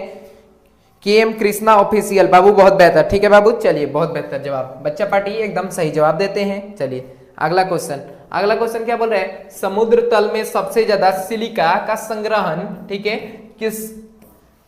किससे करता है, ठीक है, घोंघा करता है या बैक्टीरिया करता है, ठीक है, प्रोटोजुआ करता है या डाई एटॉम्स करता है, ठीक है, डाई एटॉम्स करता है। आपको बतलाना है समुद्र तल में सबसे ज्यादा सिलिका का संग्रहण किसके द्वारा होता है, ठीक है। चलिए बताइए एक बार, क्लास ज्यादा देर नहीं चलेगा, बस हम लोग 45 क्वेश्चन आज के क्लास में कर लेंगे, ठीक है, 45 क्वेश्चंस को करेंगे, ज्यादा नहीं, ठीक है, क्योंकि ज्यादा रात हो जाएगा, क्योंकि आज हमारा बहुत तबीयत खराब था, तबीयत बाबू खराब था, इसीलिए आपका क्लास नहीं हो पाया। लेकिन 90 क्वेश्चन उस समय करवा देते, ठीक है, 90 क्वेश्चन वहां पर करवा देते। अगर हमारा तबीयत ठीक रहता बच्चा पार्टी, ठीक है, तो हम 90 क्वेश्चन करवा देते, हम 45 क्वेश्चन करवा देंगे, ठीक है बाबू, कोई दिक्कत नहीं है। सर मेरा अंकित कुमार, ठीक है बाबू, 26 प्लीज, 26 हो चुका है बाबू, 26 हो चुका है, 26 हो चुका है। गर्भाशय के अंदर भ्रूण कौन सुरक्षित रखता है, तो आपका जवाब होगा एमियोनोटिक सेक, ठीक है, बहुत बेहतर जवाब, ठीक है, याद रखिएगा, कोई दिक्कत नहीं है। हम कहाँ थे बाबू, 29 पे थे। ल्यूकोप्लास्ट जो होता है प्लास्टिड्स होता है, क्या होता है, एक प्रकार का प्लास्टिड्स होता है। चलिए अगला क्वेश्चन बोल रहा है समुद्र तल में सिलिका का संग्रहण किससे करता है, कौन करता है बाबू, एक बार बताइए। चलिए आपका जवाब क्या रहा है बाबू, आपका जवाब D D D D D D D. चलिए बाबू जवाब दीजिए, जवाब दीजिए बच्चा पार्टी, जवाब डी कृष्णा, डी बता रहे हैं, बहुत बेहतर जवाब है, बहुत बेहतर जवाब दिए हैं, ठीक है, उसमें गलत बताए थे, ठीक है बाबू, कोई दिक्कत नहीं। समुद्र तल का सबसे ज्यादा सिलिका का संग्रहण किससे होता है, तो आपको याद रखना है डाई एटम्स जो होता है, डाई एटम्स जो होता है उसके द्वारा, डाई एटम्स के द्वारा हमारा समुद्र तल में सिलिका का सर संग्रहण होता है, स्टोर होता है, स्टोर होता है, इकट्ठा होता है। चलिए बहुत बेहतर, अगला क्वेश्चन पे, अगला क्वेश्चन बोल रहे हैं बाबू। चलिए अगला क्वेश्चन देखिए, कौन सी ग्रीन हाउस प्रभाव को बढ़ाता है, NO2 बढ़ाता है बाबू, NO2 बढ़ाता है, बोल रहे कौन सी गैस जो है ग्रीन हाउस प्रभाव को बढ़ाता है, तो ग्रीन हाउस प्रभाव को बढ़ाने वाला, ठीक है, कौन सा गैस है, NO2 है, SO2, CO2 या CO बताएंगे एक बार, इस क्वेश्चन का राइट आंसर क्या हो जाएगा, ठीक है। ग्रीन हाउस प्रभाव को, कुमार मौर्य पढ़िए ध्यान से बाबू, चलिए जवाब दीजिए। B Abhishek Kumar B C दोनों बता रहे हैं, सोनू बहुत बेहतर CO2। चलिए सिलिका एक प्रकार का तत्व होता है बाबू, कोई दिक्कत नहीं है। काजल कुमारी सिलिका एक प्रकार का तत्व होता है, एलिमेंट होता है। चलिए कौन सा गैस जो होता है ग्रीन हाउस प्रभाव को बढ़ाता है, ठीक है, कोई दिक्कत नहीं है। CO2 सर जो होता है हमारा इस क्वेश्चन का राइट आंसर होगा। कार्बन डाइऑक्साइड सर क्या होता है, ग्रीन हाउस प्रभाव गैस को बढ़ाता है, ग्रीन हाउस प्रभाव को बढ़ाता है कार्बन डाइऑक्साइड, ठीक है। चलिए बहुत बेहतर जवाब है, बहुत बेहतर, ऑप्शन नंबर बी। चलिए कार्बन डाइऑक्साइड एकदम सोनू बहुत बेहतर। चलिए बाबू कपिल एजुकेशन, ठीक है। चलिए कृष्णानंदन जितेंद्र राय, जितेंद्र कुमार एजुकेशन, आलोक राज केमे कृष्णा एजुकेशन, ठीक है, सोनू, ठीक है। कार्बन डाइऑक्साइड, पौधे में कोशिका भित्ति किसकी बनी होती है, पौधे में जो कोशिका भित्ति होती है यानी सेल वॉल जो होती है बाबू किसकी बनी होती है, प्रोटीन की बनी होती है, वसा की, प्लाज्मा की या सेल्यूलोज की। पौधे की कोशिका भित्ति किसकी बनी होती है, पौधे में जो कोशिका भित्ति पाया जाता है। सर कोशिका भित्ति क्या होता है, ये कोशिका का अंग होता है। सर क्या होता है, कोशिका का अंग, ठीक है, कोशिका का अंग होता है, ठीक है बाबू। चलिए पौधे में कोशिका भित्ति किसकी बनी होती है, एक बार बताइए, पौधे में सर कोशिका भित्ति किसकी बनी होती है।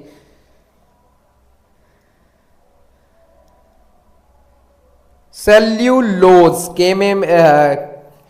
बहुत बेहतर जवाब है KM कृष्णा ऑफिशियल। चलिए बाबू बहुत बेहतर, एकदम टाइप करते हैं सेल्यूलोज, ठीक है। प्लाज्मा नहीं होगा सोनू बाबू। चलिए पौधे में जो कोशिका भित्ति होती है, सेल वॉल जो होता है, सेल जो होता है कोशिका की भित्ति जो बनी होती है, कोशिका भित्ति किसकी बनी होती है? सेलुलोज की बनी होती है। अगला क्वेश्चन बोल रहा है शीतगृह में तापक्रम का निर्धारण है।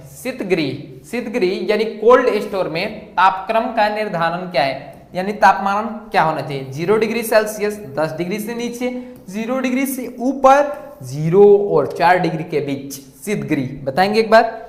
चलिए एक बार बताइए।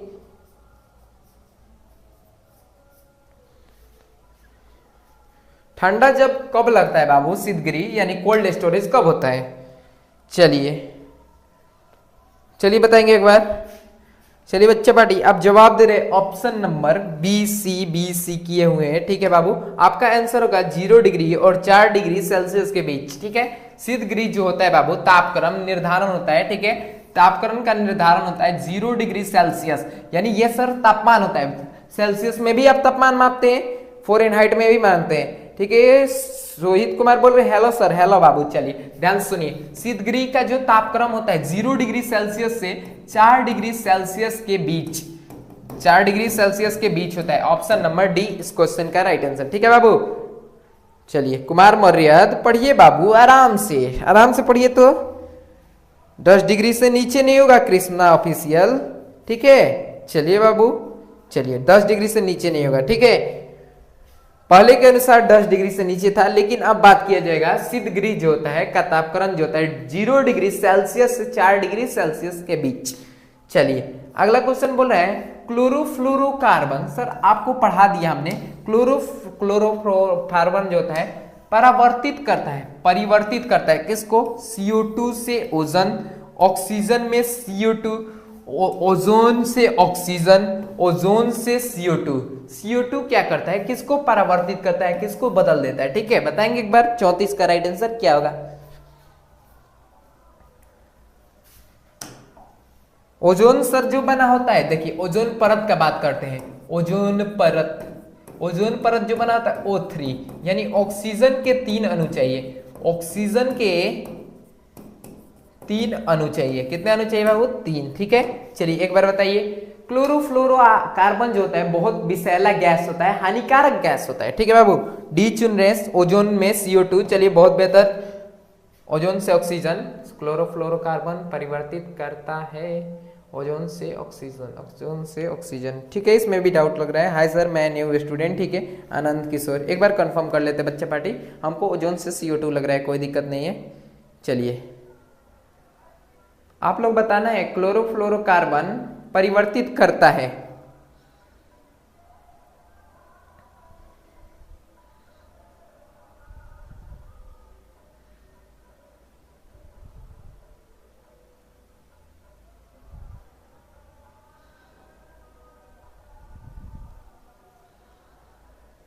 चलिए बहुत बेहतर है। यहां पर परिवर्तित नहीं होना चाहिए, थोड़ा सा क्वेश्चन जो है, क्वेश्चन में थोड़ा मिस्टेक है। प्रतिक्रिया होना चाहिए। ठीक है, प्रतिक्रिया होना चाहिए, यहां पर परिवर्तित नहीं होना चाहिए। प्रतिक्रिया CO2 जो है, CO2 क्लोरोफ्लोरोकार्बन CFC प्रतिक्रिया करता है सर, किससे करता है? ओजोन से ऑक्सीजन। ठीक है बाबू, 32 का डी नहीं होगा। चलिए 32 पे ठीक है बाबू, चलिए कोई दिक्कत नहीं है। ओजोन से माय नेम इज सुफल सर, मेरा नाम ले लो ना, नहीं लेते हैं। ठीक है बाबू, कोई दिक्कत नहीं। 32 का डी ठीक है बाबू, 32 का डी तो सही है। सेल्यूलोज क्लोरोफ्लोरोकार्बन, यहाँ पर बार बार आपको हम थोड़ा बतलाना चाहते हैं, यहाँ पर प्रतिक्रिया होना चाहिए था। ठीक है, प्रतिक्रिया किससे करता है? तो ओजोन से ऑक्सीजन। ठीक है, चलिए अगला क्वेश्चन बोल रहा है पुरुष जनन तंत्र यानी फीमेल रिप्रोडक्टिव सिस्टम में नहीं है। क्या नहीं होता है? स्क्रोटम नहीं होता है, सर्विक्स नहीं होता है, विसरण नहीं होता है, यूथरेथा नहीं होता है। एक बार बताएंगे इस क्वेश्चन का राइट आंसर क्या होगा? एक बार बताइए। रंजू कुमारी, मेरा नाम नहीं लेते हैं, नेम लेते हैं हम सुपल कुमार बाबू। चलिए जवाब दीजिए, चलिए जवाब दीजिए, बच्चा पार्टी। 35 नंबर का जवाब क्या हो जाएगा? सी नंबर, बहुत बेहतर। ठीक है, चलिए कृष्णा फंस चुन रहे हैं सी। सर बोल रहे हैं नहीं पता। सोनू पता नहीं है तो आप याद रखिएगा, पुरुष जननतंत्र का जो होता है, देखिए पुरुष जननतंत्र जो होता है बाबू, उसमें अगर हम बात करेंगे पुरुष जननतंत्र में क्या नहीं होता, तो रहता का बात रहने के बात होता तो सेक्रोंटम होता है, विसरण होता है, यूरेथा होता है, लेकिन ये स्कर्विक जो होता है नहीं होता है। स्कर्विक बाबू नहीं होता है। ठीक है, जननतंत्र, ठीक है, जननतंत्र में नहीं होता है। ठीक है बाबू, चलिए बहुत बेहतर। चलिए इस क्वेश्चन का राइट आंसर होगा ऑप्शन नंबर सी।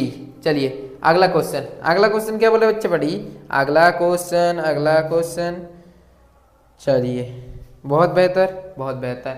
अंग्रेजी ईस्ट इंडिया कंपनी की स्थापना की गई थी 1599 में, 1600 ईस्वी में, 1608 में, 1615। चलिए आपका इतिहास का क्वेश्चन आ गया, इतिहास का क्वेश्चन आ चुका है। अंग्रेजी ईस्ट इंडिया कंपनी, अंग्रेजी ईस्ट इंडिया कंपनी की स्थापना कब की गई थी बताएंगे एक बार। चलिए अंग्रेजी ईस्ट इंडिया कंपनी की स्थापना 34 का एकदम सही है बाबू, अनंत कुमार। चलिए बाबू कोई दिक्कत नहीं है।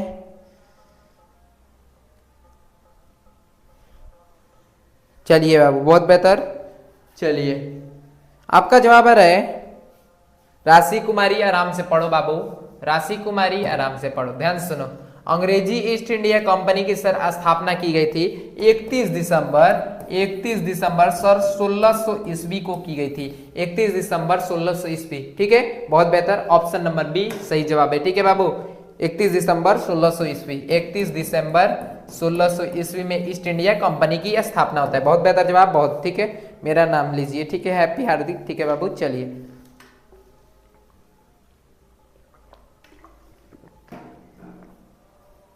हाँ लाल बहादुर एकदम ठीक है बाबू। चलिए अगला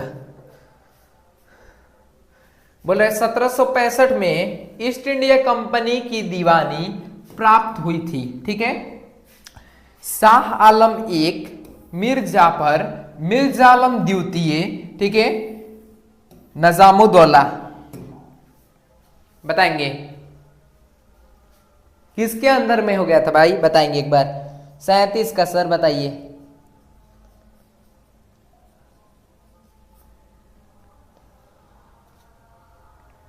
चलिए अगर हम बात करेंगे बाबू, बक्सर का युद्ध होता है। ठीक है, बक्सर का एक युद्ध होता है। ठीक है, बक्सर का युद्ध होता है जिसमें अंग्रेज जो होता है, ठीक है, वो जीत जाते हैं। अंग्रेज जो होता है जीत जाते हैं। किससे जीत जाते हैं तो भाई शाह आलम द्वितीय से, शाह आलम द्वितीय से बाबू जीत जाते हैं। बक्सर के युद्ध में शाह आलम द्वितीय से जीत जाते हैं। ठीक है, बक्सर का युद्ध में अंग्रेज जो होते हैं शाह आलम द्वितीय। चलिए शाह आलम ये द्वितीय जो है, शाह आलम द्वितीय को हरा देते हैं, ठीक है। सर बक्सर का युद्ध कब होता है? 1764 में होता है बाबू। कब होता है बाबू? 1764 में, ये भी याद रखिएगा। सर बक्सर का युद्ध हुआ 1764 में, जिसमें अंग्रेज लोग जीत जाता है। और बोल रहे हैं 1765 में ईस्ट इंडिया कंपनी दीवानी किस पर प्राप्त हुई? तो शाह आलम द्वितीय पर प्राप्त हुई। ठीक है, विजय प्राप्त हुई। दीवानी मतलब सर क्या होता है? विजय। ठीक है, विजय प्राप्त हुई। ठीक है, चलिए बहुत बेहतर, शाह आलम द्वितीय। चलिए बहुत बेहतर जवाब है शाह आलम द्वितीय, इस क्वेश्चन का राइट आंसर। ठीक है बाबू, चलिए कोई दिक्कत नहीं है। 1764। चलिए अगला क्वेश्चन बोल रहा है। चलिए अगला क्वेश्चन पे आते हैं। अगला क्वेश्चन पे, टीपू सुल्तान मैसूर का शासक कब बना? ऐसे भी क्वेश्चन पूछता है, टीपू सुल्तान कहाँ का शासक था? सर मैसूर का शासक था, लेकिन शासक कब बनता है? 1780, 82, 81, 84। चलिए एक बार बताएंगे। 38 नंबर का राइट आंसर।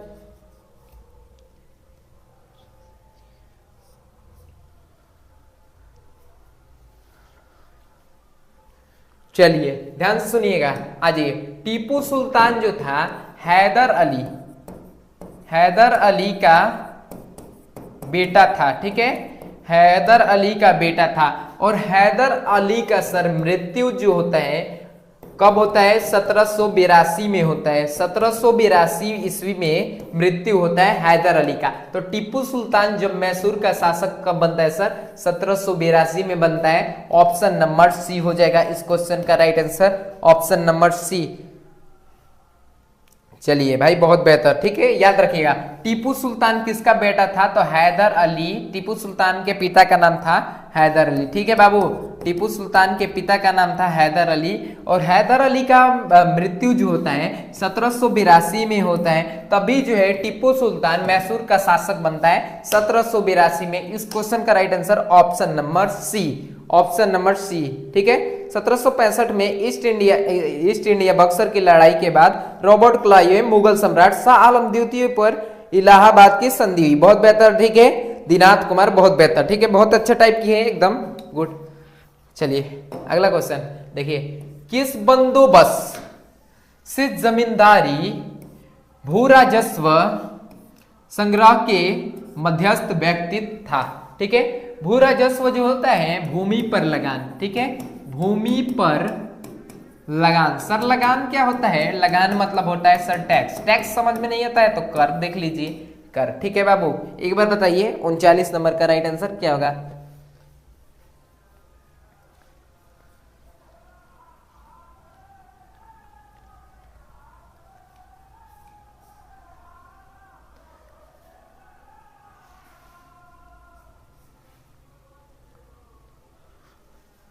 चलिए ध्यान से सुनिएगा, किस बंदोबस्त से जमींदारी भू राजस्व का संग्रहण हो जाता है? ठीक है, तो 1764 में आते हैं रॉबर्ट कर्नावालिस, ठीक है, ठीक है, रॉबर्ट कर्नावालिस,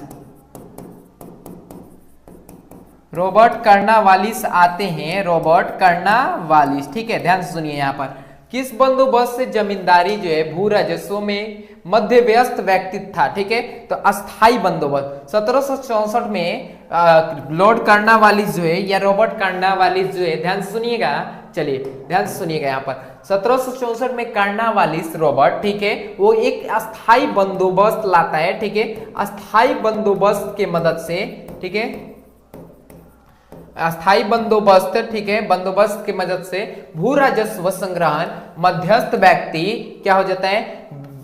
जिम्मेदारी और भू राजस्व मध्यस्थ हो जाता है, ठीक है। बहुत बेहतर, ऑप्शन नंबर सी आपने चुना, बहुत बेहतर, ठीक है बाबू, बहुत बेहतर। चलिए बहुत बेहतर। मोनू कुशवाहा पढ़ेगा कि ना? बताओ, आराम से बताओ, मोनू कुशवाहा पढ़ेगा कि ना? ये सब करेगा? मिस यू ब्लॉक करे तुमको। मोनू कुशवाहा एकदम गधा बच्चा। पढ़ने आता है कि बदमाशी करने आता है? चलिए, वन विभाग की स्थापना की गई थी। वन विभाग की स्थापना कब की गई थी? फॉरेस्ट डिपार्टमेंट की स्थापना आपको बतलाना है कब की गई थी। चलिए एक बार बताएंगे, वन विभाग की स्थापना कब की गई थी? चलिए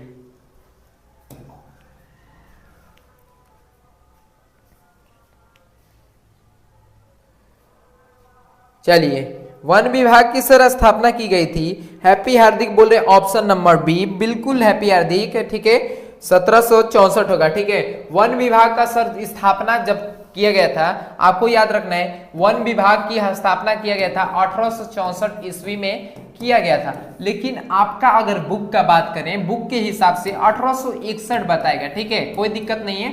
चलिए इस हिसाब से अगर हम लोग आंसर चुनना चाहें तो वन विभाग का सर स्थापना होता है 1764 में, वास्तव में स्थापना होता है 1761 में नहीं होता है। कब होता है बाबू? 1700।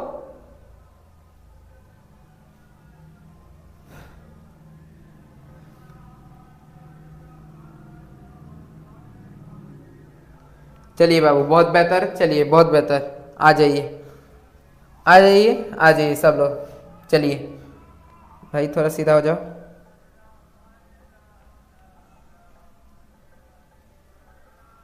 अगला क्वेश्चन भैया सर गलत है, गलत नहीं है बाबू, एकदम कंफर्म है, गूगल पे सर्च करके देखिए। नील दर्पण की रचना किसने की?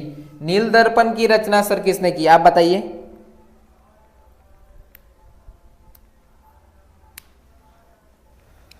एक बार बताएंगे नील दर्पण की रचना किसने की? ठीक है बाबू, चलिए जवाब दीजिए, नील दर्पण की रचना किसने की? सर नील दर्पण की रचना किसने की? नील दर्पण की रचना किसने की? एक बार बताइए, नील दर्पण की रचना किसने की? बाबू दिमाग खराब हो जा रहा है। चलिए चलिए चलिए चलिए चलिए चलिए चलिए, नील दर्पण की रचना बहुत बेहतर। नहीं सर, एकदम सही है बाबू। चलिए, नील दर्पण की रचना होता है दीनबंधु मित्र करते हैं, दीनबंधु मित्र करते हैं। इस क्वेश्चन का right answer option number sir B होगा, दीनबंधु मित्र करते हैं नील बंधु की स्थापना।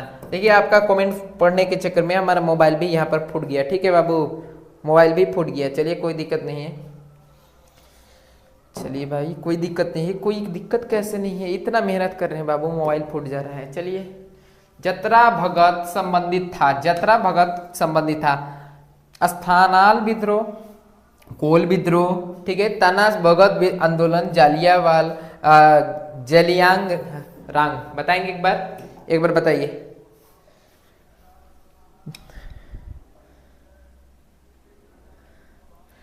मोबाइल फूट गया सर, मोबाइल फूट गया, क्या होगा अब? मम्मी मारेगी क्या? सर मोबाइल फूट गया, अब मम्मी मारेगी क्या? बताइए आप। मोबाइल फूट गया, थोड़ा सा मोबाइल हमारा फूट गया बाबू।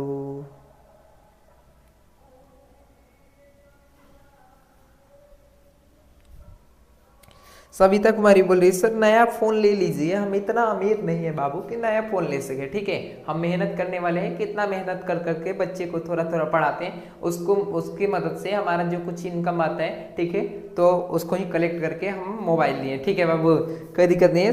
ठीक है, ठीक है बाबू। चलिए देख लेते हैं ग्लास फूटा है या टच फूटा है। चलिए,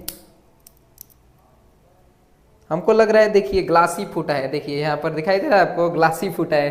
ठीक है बाबू, ग्लास चेंज कराने में चलिए कोई दिक्कत नहीं है, ग्लास चेंज करा। अगर टच फूटता तो ये हमारा 3000 ले जाता, 3000 ले जाता आराम से। ठीक है, लेकिन ग्लास फूटा है तो 200 या 150 में लगभग हो जाना चाहिए। ठीक है, चलिए भाई कोई दिक्कत नहीं है, ग्लास फूटा है, ग्लास फूटा है। अगर टच फूटता बाबू, टच फूटता तो ये हमारा ले जाता। ठीक है, चलिए ये 3000 ले जाता। चलिए एक बार बताएंगे, जतरा भगत संबंधित था, जतरा भगत। आप क्या चुन रहे हैं जवाब? ऑप्शन नंबर सी, ताना भगत आंदोलन। चलिए भाई,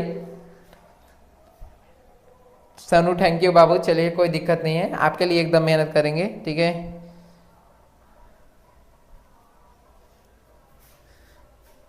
चलिए, जतरा भगत संबंधित है ताना भगत आंदोलन से। चलते हैं अगला क्वेश्चन, अगला क्वेश्चन। ठीक है,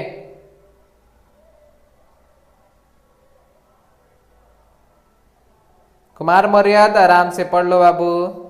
सेट मेट क्या होता है? बार बार बोल रहे हैं, सोशल एबिलिटी टेस्ट होता है। मेट मतलब होता है सर, ठीक है, मेट मतलब होता है मेंटल एबिलिटी टेस्ट। चलिए, सती प्रथा का उन्मूलन कब हुआ? तो सती प्रथा का उन्मूलन जो होता है 1829 में होता है, याद रखिएगा। चलिए थोड़ा जल्दी जल्दी क्वेश्चन करते हैं। सती प्रथा का सर उन्मूलन जो होता है 1829 में होता है। ठीक है, 1829 में। आपका जवाब होगा ऑप्शन नंबर बी। सर अगला नंबर क्वेश्चन पे चलिए, अगला क्वेश्चन क्या है? अगला क्वेश्चन बोल रहा है बाबू, चलिए अगला क्वेश्चन पे आइए। अगला क्वेश्चन बोल रहा है, चलिए, आत्मसम्मान आंदोलन की शुरुआत की गई थी किसके द्वारा? महात्मा गांधी। ठीक है, ईवी रामास्वामी नायकर, दयानंद सरस्वती, नारायण स्वामी। एक बार बताएंगे। चलिए, कर्व डिस्प्ले है काजल कुमारी। कर्व डिस्प्ले का ग्लास 80 रुपये में नहीं ना लगता है, कम से कम 150 लग जाता है। 150 से 120 ले लेता है सब, 120 से 150 ले लेता है कर्व डिस्प्ले। 80 रुपये में तो लग जाता है, 80 रुपये में नॉर्मल डिस्प्ले ग्लास लग जाता है बाबू, कोई दिक्कत नहीं है। ठीक है, 120। ये क्या होगा? आपका ऐसे कमेंट पढ़ रहे थे, ठीक, ये डिजिटल बोर्ड जो है उसमें हमारा फोन ऐसे टच किया, लगा एकदम जोर से, जैसे उठाए ना फोन, ऐसे नीचे थोड़ा फोन रख लेते हैं, पढ़ाते पढ़ाते ये फोन हम क्या करते रहते हैं, कभी कभी कमेंट नीचे कर लेते हैं ऐसे। ठीक है बाबू, चलिए, लेकिन जैसे ही हमने ऐसे मोबाइल को उठाया, टच किया, लगा जोर से एकदम, डिजिटल बोर्ड भी हिल गया। ठीक है, चलिए चलिए बाबू, बहुत बेहतर। बी 1829 सी। चलिए चलिए बाबू, बहुत बेहतर। सी बहुत बेहतर जवाब दिया आपने। आत्मसम्मान आंदोलन, आत्मसम्मान आंदोलन की शुरुआत की करते हैं ईवी राम स्वामी नायकर करते हैं। सर ईवी राम स्वामी जो होते हैं, ईवी राम स्वामी जो होते हैं वो क्या करते हैं बाबू, ये क्या करते हैं, आंदोलन की शुरुआत करते हैं, आंदोलन की शुरुआत करते हैं। चलिए अगला क्वेश्चन, अगला क्वेश्चन, जमालपुर प्रसिद्ध है, जमालपुर सर किसके लिए प्रसिद्ध है?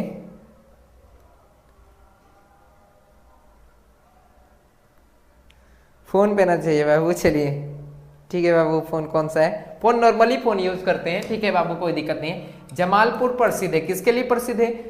रेलवे कार्यशाला के लिए, चित्रकारी के लिए, या रेशम उत्पादन के लिए, या इनमें से कोई नहीं? एक बार बताएंगे जमशेदपुर किसके लिए प्रसिद्ध है?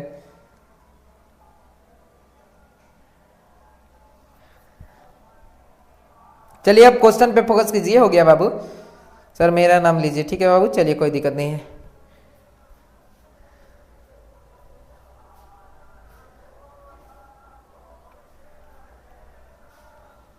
चलिए जमालपुर आप लोग ऑप्शन नंबर चुन रहे हैं, रेलवे कार्यकालय के लिए एकदम सही जवाब है आपका 45 का ए, जमालपुर प्रसिद्ध है रेलवे कार्यकालय के लिए, बहुत बेहतर जवाब दिए हैं, ठीक है बाबू। चलिए पढ़ लीजिए बाबू, अब प्रणव ठाकुर, चलिए पढ़िए तो आ जाइए अब क्वेश्चन पे। भारतीय राष्ट्रीय कांग्रेस के प्रथम अध्यक्ष कौन थे? भारतीय राष्ट्रीय जो कांग्रेस था, ठीक है, आप का प्रथम अध्यक्ष पूछ रहे कौन है? यो ह्यूम थे, दादा भाई नौरोजी थे, WC बनर्जी, या SN बनर्जी?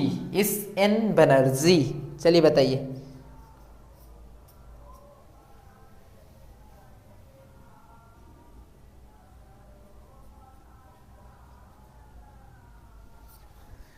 बहुत बेहतर जवाब आ रहा है, दो दो दो दो, चलिए भाई बहुत बेहतर, बी नंबर, ठीक है। चलिए भारत में राष्ट्रीय कांग्रेस प्रथम अध्यक्ष कौन थे? WC बनर्जी थे, WC बनर्जी। सर भारत में पहला कांग्रेस अधिवेशन कब हुआ? तो 1885 में हुआ, 1885 में, ठीक है बाबू। चलिए 1885 में, ठीक है, चलिए बहुत बेहतर जवाब है, बहुत बेहतर। जिसमें आपका प्रतिनिधि की बात करें बाबू, तो टोटल प्रतिनिधि जो थे 72 प्रतिनिधि थे, याद रखना है आपको। बोल रहा है भारतीय राष्ट्रीय कांग्रेस के जो अध्यक्ष थे, ठीक है, आपका ग्रुप होता है उसमें भी कोई अध्यक्ष होता है, जैसे कुछ समिति होता है उसमें अध्यक्ष होते हैं, ठीक उसी प्रकार भारतीय राष्ट्रीय कांग्रेस के पहले जो अध्यक्ष थे WC बनर्जी थे। ये प्रथम अधिवेशन जो होता है, प्रथम अधिवेशन बोलते हैं, प्रथम बैठक बोल सकते हैं, प्रथम बैठक जो होता है 1785 में होता है, जिसमें 72 प्रतिनिधियों ने भाग लिया, ठीक है, 72 प्रतिनिधि ने भाग लिया। चलिए यहां तक क्लास रोक दिए जाए। आप बताइए एक बार, अब हम आपसे 2 मिनट बात कर रहे हैं बच्चा फाटी, मेरा मन थोड़ा हल्का होगा, ठीक है, मेरा मन थोड़ा हल्का होगा और आपका मन भी थोड़ा हल्का होगा। 2 मिनट बातचीत, ठीक है मेरे प्यारे बच्चों, बच्चा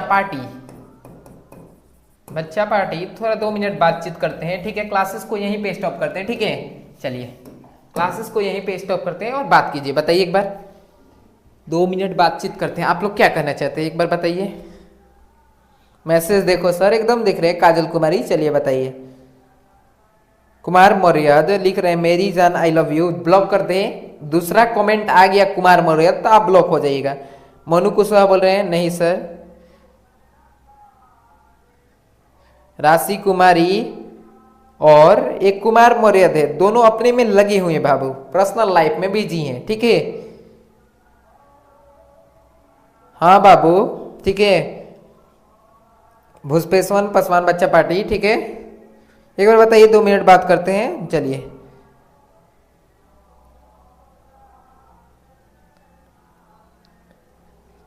ठीक है बाबू,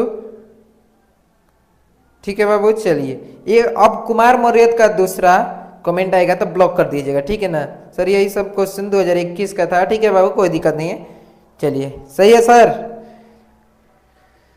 चलिए बाबू राधे राधे। 9th क्लास का स्टार्ट कर दिया जाएगा बाबू, 9th क्लास का। एक बच्चा पूछ रहा है 9th क्लास का सर कब स्टार्ट होगा, बार बार बोल रहे हैं। 9th क्लास का जो स्टार्ट होगा, हमारा टीम आ रहा है बाबू, टीम पूरा वर्क कर रहा है इस पे, 9th क्लास पे फोकस कर रहा है। 9th का सर आपको नोट्स भी मिलेगा, प्रॉपर PDF मिलेगा सर। PDF जो मिलेगा प्रिंटेबल मिलेगा, प्रिंटेबल यानी आप प्रिंट करवा सकते हैं, ठीक है। आप उसको क्या कर सकते हैं बाबू, प्रिंट करवा सकते हैं, याद रखिएगा। तो तैयार रहेंगे 9th क्लास के लिए, फ्री ऑफ कॉस्ट रहेगा, फ्री ना। आपको पीडीएफ का चार्ज लगेगा 9th में, पीडीएफ का भी चार्ज नहीं लगेगा। हम जितना भी प्रैक्टिस क्वेश्चन होगा, प्रैक्टिस क्वेश्चन का भी पीडीएफ देंगे एकदम, जो डीडीपी होगा, डेली प्रैक्टिस पीडीएफ होगा, उसको भी दिया जाएगा एकदम फ्री में, ठीक है, याद रखिएगा। चलिए याद रखिएगा, फ्री में आपको एमएमएस एग्जाम के बाद, ठीक है बाबू। सॉरी सर, ओके बाबू, इट्स ओके कुमार मौर्य, ठीक सर, आप कैसे हो? एकदम ठीक है बाबू। अब ठीक है, खाना खाएंगे और थोड़ा जल्दी सो जाएंगे, ठीक है। चलिए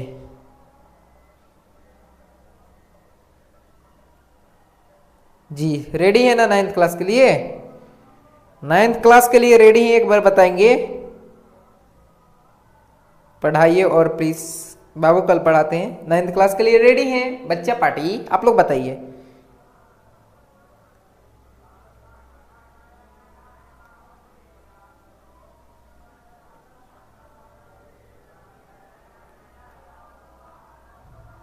सर 9th से 12th का बुक चेंज हो रहा है, कोई दिक्कत नहीं है। जितना भी नोट्स मिलेगा आपको पूरा अपडेटेड मिलेगा, ठीक है बाबू, अपडेटेड मिलेगा। जितना भी अपडेट हो गया, कुछ हट गया, कुछ आ गया, जुड़ गया, तो कोई दिक्कत नहीं है, आपको प्रॉपर नोट्स मिलेगा, ठीक है भाई।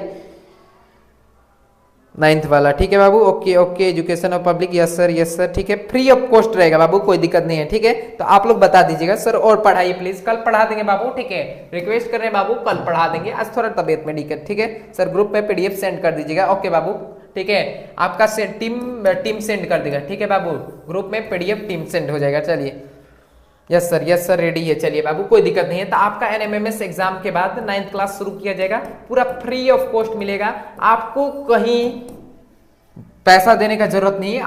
अगर आपको पढ़ाई समझ में नहीं आएगा तो क्लासेस छोड़ के भी जा सकते हैं, कोई दिक्कत नहीं है। पढ़ाई अच्छा लगेगा तो पढ़ लीजिएगा बाबू, कोई दिक्कत नहीं है। हमारा टीम बस यही बोलता है, अगर आपको पढ़ाई अच्छा लग रहा है तो आप पढ़िए, अगर नहीं अच्छा लग रहा है तो किसी दूसरे के शरण में चले जाइए, ठीक है भाई।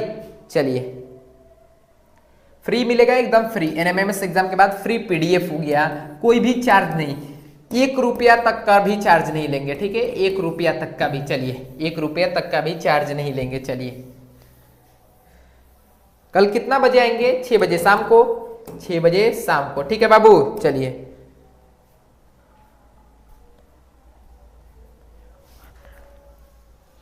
चलिए चलिए चलिए बाबू, चलिए। तो बच्चे सभी को राधे राधे, नमस्कार, जय हिंद, जय भारत। अपना ख्याल रखेंगे, खुश रहेंगे और तबीयत से थोड़ा आप पर्यावरण से थोड़ा संतुलन बनाए रखेंगे, ठीक है। अच्छा खाना पीना पे ध्यान रखिएगा, पढ़ाई के साथ हमें भोजन भी अच्छा करना चाहिए, ताकि हमारा शरीर और दिमाग जो है उसको डेवलप हो सके, ठीक है, विकसित हो सके, ताकि हम आगे चल सके। क्योंकि हमारा जो है घर का हालात सुधार करना है, हमें हालात सुधार करना है बच्चे। तो हम मिडिल क्लास फैमिली से बिलोंग करते हैं बच्चे पार्टी, हम मिडिल क्लास फैमिली से बिलोंग करते हैं, इसलिए हमें घर के हालात सुधार करना है। तो आप मेहनत कीजिए, मेहनत में कोई कमी नहीं कीजिएगा तो सफलता में कोई कमी नहीं होगा, सफलता एक दिन मुकद्दर जरूर बनेगी, ठीक है बाबू। चलिए, राधे राधे, जय हिंद, आप सभी को नमस्कार, ठीक है, आपके माता पिता को नमस्कार। चलिए बाबू, चलिए, बहुत बेहतर।